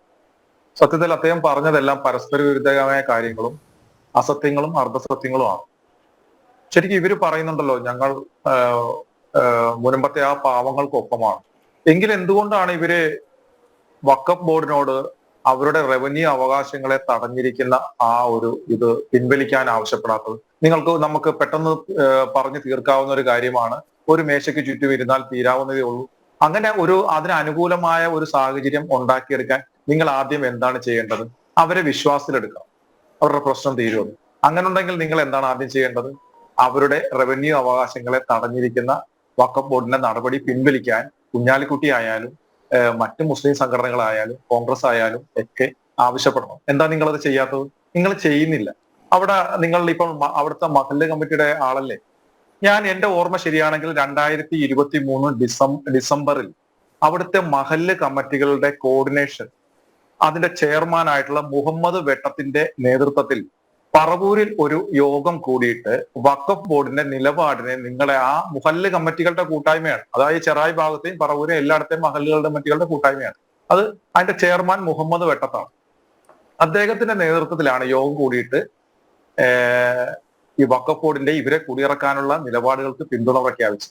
എന്നിട്ട് ഒരു ഉളുപ്പുമില്ലാതെ അവിടെ വന്നിരുന്ന് പറയുന്നു ഞങ്ങൾ നിങ്ങളോടൊപ്പമാണ്. ഇപ്പൊ നിങ്ങൾ ശരിക്കും പറഞ്ഞാൽ നിങ്ങൾ ഇരട്ടത്താപ്പാണ് കാണിക്കുന്നത്. നിങ്ങൾ കാണിക്കുന്നതെല്ലാം തഖിയ എന്ന് പറയുന്ന പരിപാടിയാണ്. ഇപ്പൊ മറ്റൊരു കാര്യം അദ്ദേഹം പറഞ്ഞു, കത്ത് കൊടുത്തത് ആർക്കൊക്കെയാണെന്ന് ചോദിക്കുന്നു. കത്തോ പ്രേമലേഖനോ അല്ലല്ലോ കൊടുത്തത്. നിങ്ങള് റവന്യൂ അവകാശം തടഞ്ഞിരിക്കുന്ന റിസോർട്ടുകാരുടെ മാത്രമാണോ? അല്ലല്ലോ. അവിടെ 3 സെന്റ് ഉള്ളവന്റെയും 5 സെന്റ് ഉള്ളവന്റെയും റവന്യൂ അവകാശങ്ങൾ തടഞ്ഞിട്ടില്ലേ? അവരുടെ കരം സ്വീകരിക്കാതിരിക്കുക, അവർക്ക് ലോണ് കിട്ടാതിരിക്കാനുള്ള വകുപ്പ് ഒപ്പിക്കുക, ഇതെല്ലാം നിങ്ങൾ എല്ലാവരുടെയും ഒരേപോലെയല്ലേ ചെയ്തിരിക്കുന്നത്? പിന്നെ കത്ത് കിട്ടിയിട്ടുണ്ടോ എന്ന് ചോദിച്ചിട്ട് ആളെ പറ്റിക്കാനല്ലേ ആ ചോദ്യം ചോദിക്കുന്നത്? നിങ്ങൾ ആർക്കെങ്കിലും ഒക്കെ പേരിന് റിസോർട്ടുകാർക്കോ ആർക്കെങ്കിലും ഒക്കെ കത്ത് കൊടുത്തിട്ടുണ്ടാവും. ഈ റിസോർട്ടൊന്നും ചുമ്മാ പൊട്ടിമുളച്ച് വന്നൊന്നുമല്ലല്ലോ, അവര് കയ്യേറി ഒന്നും ചെയ്തൊന്നുമല്ലല്ലോ. അവിടെ ഉണ്ടായിരുന്ന ആളുകളുടെ അവര് കാശ് കൊടുത്ത് വാങ്ങി അത് ഇവിടുത്തെ സർക്കാർ തന്നെയല്ലേ രജിസ്റ്റർ ചെയ്ത് കൊടുത്തത്. റിസോർട്ടിന് ലൈസൻസ് കൊടുത്തതും ആ കെട്ടിടം പണിയാൻ അനുമതി കൊടുത്തതും ഇവിടുത്തെ സർക്കാർ തന്നെയല്ലേ. അപ്പൊ അവർക്ക് നിങ്ങൾ വ്യക്തത വരുത്തണം. ഇപ്പൊ അദ്ദേഹം ഞാൻ 610 കുടുംബങ്ങളുടെ കാര്യം പറഞ്ഞു, അദ്ദേഹം പറഞ്ഞ അത്രയൊന്നും ഇല്ലാന്ന്, 200 സംതിങ് പറഞ്ഞിരിക്കുന്നത്. അതിലൊരു വ്യക്തത ഒരിക്കലുമല്ല 600-നടുത്ത് കുടുംബങ്ങളുണ്ട്, ഈ പറയുന്ന കുടുംബങ്ങളുണ്ട്. പിന്നെ ഇവര് വർഗീയതയുടെ കാര്യം പറയുന്നു. അവിടെ 200-നടുത്ത് ഹിന്ദു കുടുംബങ്ങളുണ്ട്. അവിടെ ഹിന്ദുക്കളും ക്രിസ്ത്യാനികളും മാത്രമാണ് ആ പ്രശ്നം നേരിടുന്നത്. ഹിന്ദു കുടുംബങ്ങളുടെ കാര്യം കൂടെ അവിടുത്തെ രൂപത വൈദികരും ബാക്കിയുള്ളവരും കൂടെ നോക്കണമെന്ന് നിങ്ങൾ പറയുന്നതിൽ എന്താ അർത്ഥം? ഹിന്ദു ആളുകളുടെ വിഷയം കാര്യത്തിൽ ഇടപെടാനായിട്ട്. പക്ഷെ അവിടെ വരുന്ന ഒരു ഹിന്ദു സംഘടന പോലും മതം തിരിച്ച് ഇടപെട്ടിട്ടില്ല. അവിടുത്തെ ആ വിഷയം നേരിടുന്ന എല്ലാ ജനങ്ങളെയും ഒരേപോലെ കണ്ടുകൊണ്ടാണ് ഇതുവരെ പെരുമാറിയിരിക്കുന്നത്. അപ്പം ഹിന്ദുക്കളുടെ വിഷയമുണ്ട് അവിടെ. 200ഓളം ഹിന്ദു കുടുംബങ്ങളുണ്ട്. അപ്പൊ അവിടെ ശശികല ടീച്ചറോ കുമ്മനം രാജശേഖരനോ വരുന്നത് നിങ്ങൾ തന്നെ വർഗീയമായിട്ട് കാണേണ്ട ആവശ്യം എന്താ? അത് വളരെ തെറ്റാണ്. പക്ഷെ ഇതിനകത്ത് മറ്റൊരു കാര്യമുണ്ട്. ഇവരെല്ലാവരും പറയാൻ മടിക്കുന്ന ഒരു കാര്യമുണ്ട്. ആദ്യത്തെ മുനമ്പം വിഷയത്തിലെ ആദ്യത്തെ കേസ് എന്ന് പറയുന്നത് അത് ഈ ഇപ്പം വഖഫ് സംരക്ഷണ സമിതി കൊടുത്തൊരു കേസല്ലല്ലോ. മുനമ്പത്തെ ഇപ്പോഴുണ്ടായിരുന്ന ഭൂസംരക്ഷണ സമിതിക്ക് മുമ്പ് വേറൊരു സമിതി ഉണ്ടായിരുന്നു, കുടിയാൻ സംഘം എന്ന് പറഞ്ഞിട്ട്. കുടിയാൻ സംഘം, ആ കുടിയാൻ സംഘവും ഫറൂഖ് കോളേജിലും തമ്മിലാണ് ആദ്യത്തെ കേസ്. അത് നിങ്ങൾ ആരും പറയുന്നില്ലല്ലോ. അതിനെക്കുറിച്ച് നിങ്ങളുടെ ഒരാൾ പോലും മിണ്ടുന്നില്ലല്ലോ. എന്താ കാര്യം? 75-ലെ ഹൈക്കോടതി ഡിവിഷൻ ബെഞ്ചിന്റെ ഒരു വിധിയുണ്ട്. ആ പ്രോപ്പർട്ടി വഖഫിന്റെ ആണ്, അല്ല വഖഫിന്റെ അല്ല, ഫറൂഖ് കോളേജിന്റെ ആണ്. ഫറൂഖ് കോളേജിന്റെ പ്രോപ്പർട്ടിയാണ്. അത് ഗിഫ്റ്റ് ഡീഡായി കിട്ടിയ, ഗിഫ്റ്റ് ഡീഡിൻ പ്രകാരം ഫറൂഖ് കോളേജിന് കിട്ടിയ ഭൂമിയാണത്. ഫറൂഖ് കോളേജിന്റെ ആണെന്ന് പറയുന്നുണ്ട്. അല്ലാതെ അന്ന് 75-ലെ വിധിയിൽ അത് വഖഫിന്റെ ഭൂമിയാണെന്ന് പറയുന്നില്ലല്ലോ. അപ്പോൾ നിങ്ങൾ ബോധപൂർവം 75-ലെ ഡിവിഷൻ ബെഞ്ചിന്റെ വിധിയെ നിങ്ങൾ മറച്ചു വെക്കുകയാണ് അല്ലെ? അപ്പൊ അന്ന് പറഞ്ഞിരുന്നത് ഇത് ഫറൂഖ് കോളേജിന്റെ ഭൂമിയാണെന്നാണ്. നിസാർ കമ്മീഷന് മുമ്പിലും ഫറൂഖ് കോളേജിന്റെ പ്രതിനിധികൾ പറഞ്ഞത് ഇത് ഞങ്ങളുടെ ഭൂമിയാണെന്നാണ്, അല്ലാതെ വഖഫിന്റെ ആണെന്ന് പറഞ്ഞില്ലല്ലോ. അപ്പോ ഓരോ സ്ഥലത്തും ഇപ്പം ശങ്കുറ്റി ദാസ് പറഞ്ഞ പോലെ കണ്ണായ സ്ഥലങ്ങളൊക്കെ ഇങ്ങനെ വില കൂടി വരുമ്പോൾ അതൊക്കെ കൈക്കലാക്കാൻ വേണ്ടിയിട്ട് ഇത്തരം പ്രവണതകൾ കാണിക്കുന്നത് ഒരു തരത്തിലും അംഗീകരിക്കാൻ പാടുന്നതല്ല. ഇപ്പൊ തന്നെ തുടക്കത്തിൽ ഈ ചർച്ചകളൊക്കെ പൊതുസമൂഹത്തിന് മുന്നിലേക്ക് വരുമ്പോൾ ഉണ്ടായിരുന്നത് 9 ലക്ഷം ഏക്കറിന്റെ കണക്കായിരുന്നു. ഇപ്പൊ 38 ലക്ഷത്തിലേക്ക് എത്തി. എന്തുകൊണ്ടാണ് വാംസി എന്ന് പറയുന്ന വഖഫ് ബോർഡിന്റെ സൈറ്റ് നിങ്ങൾ ഡൗൺ ചെയ്തത്? എന്തുകൊണ്ടാണ്? ആ സൈറ്റിന്റെ വിവരം പുറത്തു വന്നപ്പോൾ ആ സൈറ്റിൽ ഇന്ത്യയിലെ എല്ലാ സംസ്ഥാനങ്ങളിലെയും ഡിസ്ട്രിക്ട് തിരിച്ചുള്ള കണക്കുകൾ, ഓരോ ഡിസ്ട്രിക്റ്റിലെയും ഓരോ പ്രോപ്പർട്ടിയിൽ ക്ലിക്ക് ചെയ്യുമ്പോൾ അതാത് പ്രോപ്പർട്ടിയെ കുറിച്ചുള്ള വിവരങ്ങൾ ഇതെല്ലാം വന്നപ്പോൾ ആളുകൾ ഓരോ സ്ഥലങ്ങളും തിരയാൻ തുടങ്ങിയപ്പോൾ നിങ്ങൾ ആ സൈറ്റ് മനഃപൂർവ്വം ഡൗൺ ആക്കി അല്ലെ? എന്തുകൊണ്ടാണ്? പൊതുജനം അറിയാതിരിക്കാൻ. അങ്ങനെ അറിഞ്ഞത് കൊണ്ടല്ലേ പല സംഭവങ്ങളും ഇപ്പം ചെല്ലാനത്തുണ്ടെന്നും ഈരാറ്റുപേട്ടയിലുണ്ടെന്നും വൈക്കത്തുണ്ടെന്നും ഒക്കെ ഇങ്ങനെ കൽപ്പാത്തയിലുണ്ടെന്നും ഒക്കെ ഇങ്ങനെ പുറത്തു വന്നുകൊണ്ടിരിക്കുന്നത് അല്ലെ? അപ്പൊ നിങ്ങൾ എന്തിന്റെ അടിസ്ഥാനത്തിലാണ് ഇങ്ങനെ അവകാശബോധം ഉന്നയിക്കുക? ഇങ്ങനെ വെച്ച് നോക്കിയാൽ കാടും പുഴകളും എല്ലാം കടന്നാൽ കുറച്ച് ഭൂമി മാത്രമേ മറ്റുള്ളവർക്ക് ഉണ്ടാവൂ. ബാക്കിയുള്ളവരെല്ലാം വനത്തിലേക്ക് ചേക്കേറേണ്ടതായിട്ട് വരും. എന്തൊരു ഇതാണിത്? ശരിക്കും പറഞ്ഞാൽ ഇത് നിങ്ങൾ കാണിക്കുന്നത് ഇവിടെ 47 ഒരു നിലവിലെ ഒരു സ്റ്റാറ്റസ് കോ മെയിൻറ്റെയിൻ ചെയ്തുകൊണ്ട് നിലവിലെ തൽസ്ഥിതി തുടരട്ടെ എന്നാണ് പറഞ്ഞത്. അതായത് ക്ഷേത്രങ്ങൾ കയ്യേറി മുസ്ലിം മോസ്കുകൾ ഉണ്ടാക്കിയാൽ അതേപോലെ തുടരട്ടെ എന്ന് പറഞ്ഞു. അതിനുശേഷം നെഹ്റു ആണ് ഈ ഉണ്ടാക്കി വെച്ചത് മുമ്പ് ചെയ്തിട്ടുള്ള വഖഫ് ഭൂമികൾക്ക് ഏറ്റെടുക്കാം, ഒരു കൂട്ടർക്ക് മാത്രം, മുസ്ലിം സമുദായത്തിന് മാത്രം അവകാശവാദം ഉന്നയിക്കാം എന്നൊരു ഏകപക്ഷീയമായ ഒരു സാധനം ഉണ്ടാക്കി വെച്ചത് അല്ലെ? ഇവിടെ മുഹമ്മദീൻ ഗോറി വരുന്നതിന് മുമ്പ് അല്ലെങ്കിൽ ബ്രിട്ടീഷുകാർ വരുന്നതിന് മുമ്പ് മുഗളന്മാർ വരുന്നതിന് മുമ്പ് ഈ ഭൂമിയൊക്കെ ആരുടേതായിരുന്നു? ഇവിടുത്തെ നാട്ടുരാജാക്കന്മാരായിരുന്നില്ലേ, ഹൈന്ദവ രാജാക്കന്മാരുടെ ആയിരുന്നില്ലേ? അവരുടെ എങ്ങനെ വന്നാലും അവരുടെ പിന്തുടർക്കാർ ഇപ്പോഴും ജീവിച്ചിരിപ്പില്ല ഇവിടെ. അതുപോലെ തന്നെയല്ലേ ശ്രീ തിരുനാൾ മഹാരാജാവ് കൊടുത്ത ഭൂമിക്ക് എങ്ങനെയാണ് ഇടപ്പള്ളി സർവേസാർ ഓഫീസിൽ തീരാധാരം ഉണ്ടാകുന്നത്? അതെങ്ങനെയാണ് ഉണ്ടാകുന്നത്? തിരുവിതാംകൂർ നാട്ടുരാജ്യം ഇന്ത്യൻ യൂണിയനിൽ ലയിക്കുമ്പോൾ സ്വാഭാവികമായിട്ടും അത് രാജ്യത്തിന്റെ സ്വത്തായിട്ട് മാറിയില്ലേ? പിന്നെ എങ്ങനെയാണ് സേട്ടിന്റെ കയ്യിൽ വരുന്നത്? അപ്പൊ ആ രേഖകളും പരിശോധിക്കണം. പഴയ ആ തീരാധാരത്തിന്റെ കോപ്പിയും ഇവിടെ ചർച്ച ചെയ്യപ്പെടണം. ആ രേഖകളും പുറത്തു വരണം. അപ്പൊ ഇതൊക്കെ ശരിക്കും പറഞ്ഞാൽ നിങ്ങൾ ഒരേപോലെ, നിങ്ങൾ ഇരയ്ക്കും വേട്ടക്കാരനും ഒപ്പം ഒരേപോലെ, ഇരയ്ക്കൊപ്പമാണെന്നുള്ള ഇത് കാണിച്ചുകൊണ്ട് നിങ്ങൾ വേട്ടക്കാരെ പ്രോത്സാഹിപ്പിക്കുകയാണ്. ഇപ്പോഴും നിങ്ങൾ ഒരാളെങ്കിലും പറഞ്ഞോ നമ്മൾക്ക് ഇത് ചർച്ചയിലൂടെ പരിഹരിക്കാം, അല്ലെങ്കിൽ നിയമപരമായി നമുക്ക് പരിഹരിക്കാം? ആ പരിഹരിക്കുന്നത് വരെ അവരുടെ ആ റവന്യൂ അവകാശങ്ങൾ തടഞ്ഞ നടപടി വഖഫ് ബോർഡ് പിൻവലിക്കണം എന്ന് ഏതെങ്കിലും ഒരു മുസ്ലിം സംഘടന ആവശ്യപ്പെട്ടോ? കുഞ്ഞാലിക്കുട്ടി ആവശ്യപ്പെട്ടോ? മറ്റേതെങ്കിലും മത പണ്ഡിതർ ആവശ്യപ്പെട്ടോ? അവിടെ സന്ദർശിച്ചവർ ആരെങ്കിലും ആവശ്യപ്പെട്ടോ?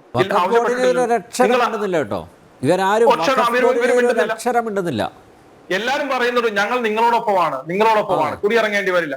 അവിടെ തന്നെ ആ ഭൂമിയിൽ തന്നെ ഇപ്പോൾ ഒരു അറിവ് കിട്ടിയ പ്രകാരമാണെങ്കിൽ അതിന്റെ ഇടയിൽ 3, 4, 5 സെന്റിന് താഴേക്കുള്ളവർക്കൊക്കെ കൊടുത്ത് NOC കൊടുത്തുകൊണ്ട് അവിടെ തന്നെ 2 രീതിയിൽ സ്പ്ലിറ്റ് ഉണ്ടാക്കാനുള്ള ശ്രമമാണ് ഇവിടെ നടത്താൻ പോകുന്നത്. ഇവിടെ ഏകദേശം 22-ാം തീയതി എടുക്കാനുള്ള തീരുമാനങ്ങളൊക്കെ നേരത്തെ എടുത്തു വെച്ച് കഴിഞ്ഞു. ആ ഇലക്ഷൻ ഒന്ന് കഴിഞ്ഞിട്ട് വേണം അത് പുറത്തേക്ക് വിടാനായിട്ട്. വിട്ടു കഴിഞ്ഞാൽ ആളുകളുടെ പണി മേടിക്കും എന്നുള്ളത് അറിയാം. അപ്പം ഈ കാണിക്കുന്നത് ഇദ്ദേഹത്തെ ഇപ്പൊ നേരത്തെ പറഞ്ഞതുപോലെ ഇദ്ദേഹം പറയുന്നതെല്ലാം തെറ്റിദ്ധാരണ ഉണ്ടാക്കുന്നത് തന്നെയാണ്. അത് അവിടുത്തെ ഭൂമി എങ്ങനെ വഖഫാവുന്നത്? ഇപ്പൊ ശങ്കുട്ടിദാസ് അതിന്റെ പ്രാമാണികമായ കാര്യം പറഞ്ഞു, ഹാരിഫ് ഹുസൈൻ പറഞ്ഞു. അപ്പോൾ അങ്ങനെ പറയുകയാണെന്നുണ്ടെങ്കിൽ ശ്രീതിരുനാൾ മഹാരാജാവിന്റെ ഭൂമി ഇവിടെ പാട്ടത്തിന് കിട്ടിയ ഭൂമി എങ്ങനെയാണ്? അങ്ങനെ ഉണ്ടെന്നുണ്ടെങ്കിൽ മുല്ലപ്പെരിയാർ ഡാം തമിഴ്നാടിന്റെ ആണല്ലോ, അതും പാട്ടത്തിന് കൊടുത്തതല്ലേ? എന്ത് അവകാശമുണ്ട്? അത് ഇന്ത്യൻ സ്വതന്ത്രമായതിനു ശേഷം അത് പാടില്ലായിരുന്നെങ്കിൽ പോലും പാട്ടക്കരാർ പുതുക്കുകയല്ലേ ഉണ്ടായത്. ഇവിടെ സ്റ്റേറ്റും ഇന്ത്യ ഗവൺമെന്റുമായിട്ട് എന്തെങ്കിലും ഡീഡ് ഉണ്ടായിട്ടുണ്ടോ? ആ കരാർ പുതുക്കുന്ന എന്തെങ്കിലും ഉണ്ടായിട്ടുണ്ടോ? ഇല്ലല്ലോ. അപ്പോ തനിക്ക് വാടകയ്ക്ക് ലഭിച്ച ഒരു വസ്തു അത് മറിച്ച് തന്റെ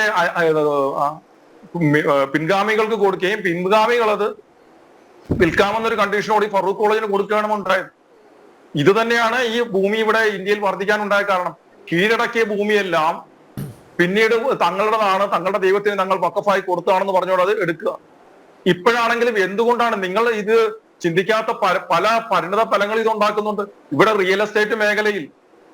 ഇനി ഇതിന്റെയൊക്കെ ഒരു പരിസമാപ്തി ഉണ്ടാകുന്നത് വരെ വ്യക്തമായ ഒരു നല്ല നിയമ ഭേദഗതിയിലൂടെ ഇവരുടെ ഈ അനീതിയെ തടയിടാത്തടത്തോളം കാലം വിശ്വസിച്ച് ഒരാൾക്ക് ഒരു മുസ്ലിം ബിൽഡറുടെ കയ്യിൽ നിന്ന് ഒരു ഫ്ളാറ്റോ ഒരു വീട് ഒരു വില്ലയോ വാങ്ങാൻ സാധിക്കില്ല, ഒരു ഭൂമി പോലും വാങ്ങാൻ സാധിക്കില്ല. എങ്ങനെയായിരിക്കും ഓരോരുത്തരുടെ ജീവിതത്തിലെ മുഴുവൻ സമ്പാദ്യവും ലോണും എല്ലാം എടുത്തുകൊണ്ടാണ് ഒരു വീട് മേടിക്കുന്നത്. അത് വീട് മേടിച്ച് അവിടെ മനസമാധാനമായിട്ട് ജീവിച്ചു കഴിയുമ്പോൾ കുറച്ചു കാലം കഴിയുമ്പോൾ മകളുടെ വിവാഹത്തിനോ അല്ലെങ്കിൽ പഠനത്തിനോ ഒക്കെ ആയിട്ടൊരു ബാങ്കിനെ സമീപിക്കേണ്ടതായിരിക്കും നിങ്ങളുടെ പോയിട്ട് NOC മേടിച്ചിട്ട് വരാൻ പറയും.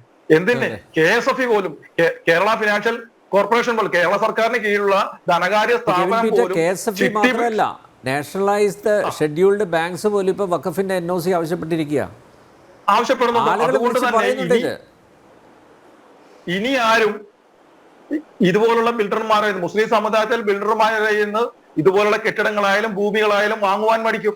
അതുപോലെ തന്നെ ഈ വാടകയ്ക്ക് എടുക്കുന്ന സ്ഥലം പോലും നാളെ വഖഫാക്കി കൊടുക്കും എന്നുള്ളത് ഭയമുള്ളതുകൊണ്ട് അത് വാടകയ്ക്ക് കൊടുക്കാനും മടിയുണ്ടാവും. അപ്പൊ നിങ്ങൾ ആവശ്യമില്ലാത്ത ഇത്തരം പ്രവൃത്തികളിലൂടെ നിങ്ങൾ പൊതുസമൂഹത്തിൽ സന്തോഷമായിട്ട് ജീവിച്ചു പോകുന്ന, മനസമാനത്തോടെ ജീവിച്ചു പോകുന്ന ആളുകൾക്കിടയിൽ പ്രശ്നങ്ങൾ ഉണ്ടാക്കാനാണ് നിങ്ങൾ ശ്രമിക്കുന്നത്. അതുകൊണ്ട് തന്നെ വഖഫ് ബോർഡിനോട് ആദ്യം നിങ്ങൾ ആവശ്യപ്പെടുക, നിങ്ങൾക്ക് ഈ വിഷയത്തിൽ അല്പമെങ്കിലും മാന്യതയും ആത്മാർത്ഥതയും ഉണ്ടെങ്കിൽ വഖഫ് ബോർഡിനോട് ഈ പ്രശ്നങ്ങൾ പരിഹരിക്കുന്നത് വരെ നിങ്ങൾ അവരുടെ അവകാശങ്ങൾ തടഞ്ഞിരിക്കുന്നത് പിൻവലിക്കുക. അത് കഴിഞ്ഞിട്ട് നമുക്ക് തീരുമാനിക്കാം. എന്താ അത് ചെയ്യാത്തത്? അതാദ്യം ചെയ്യൂ.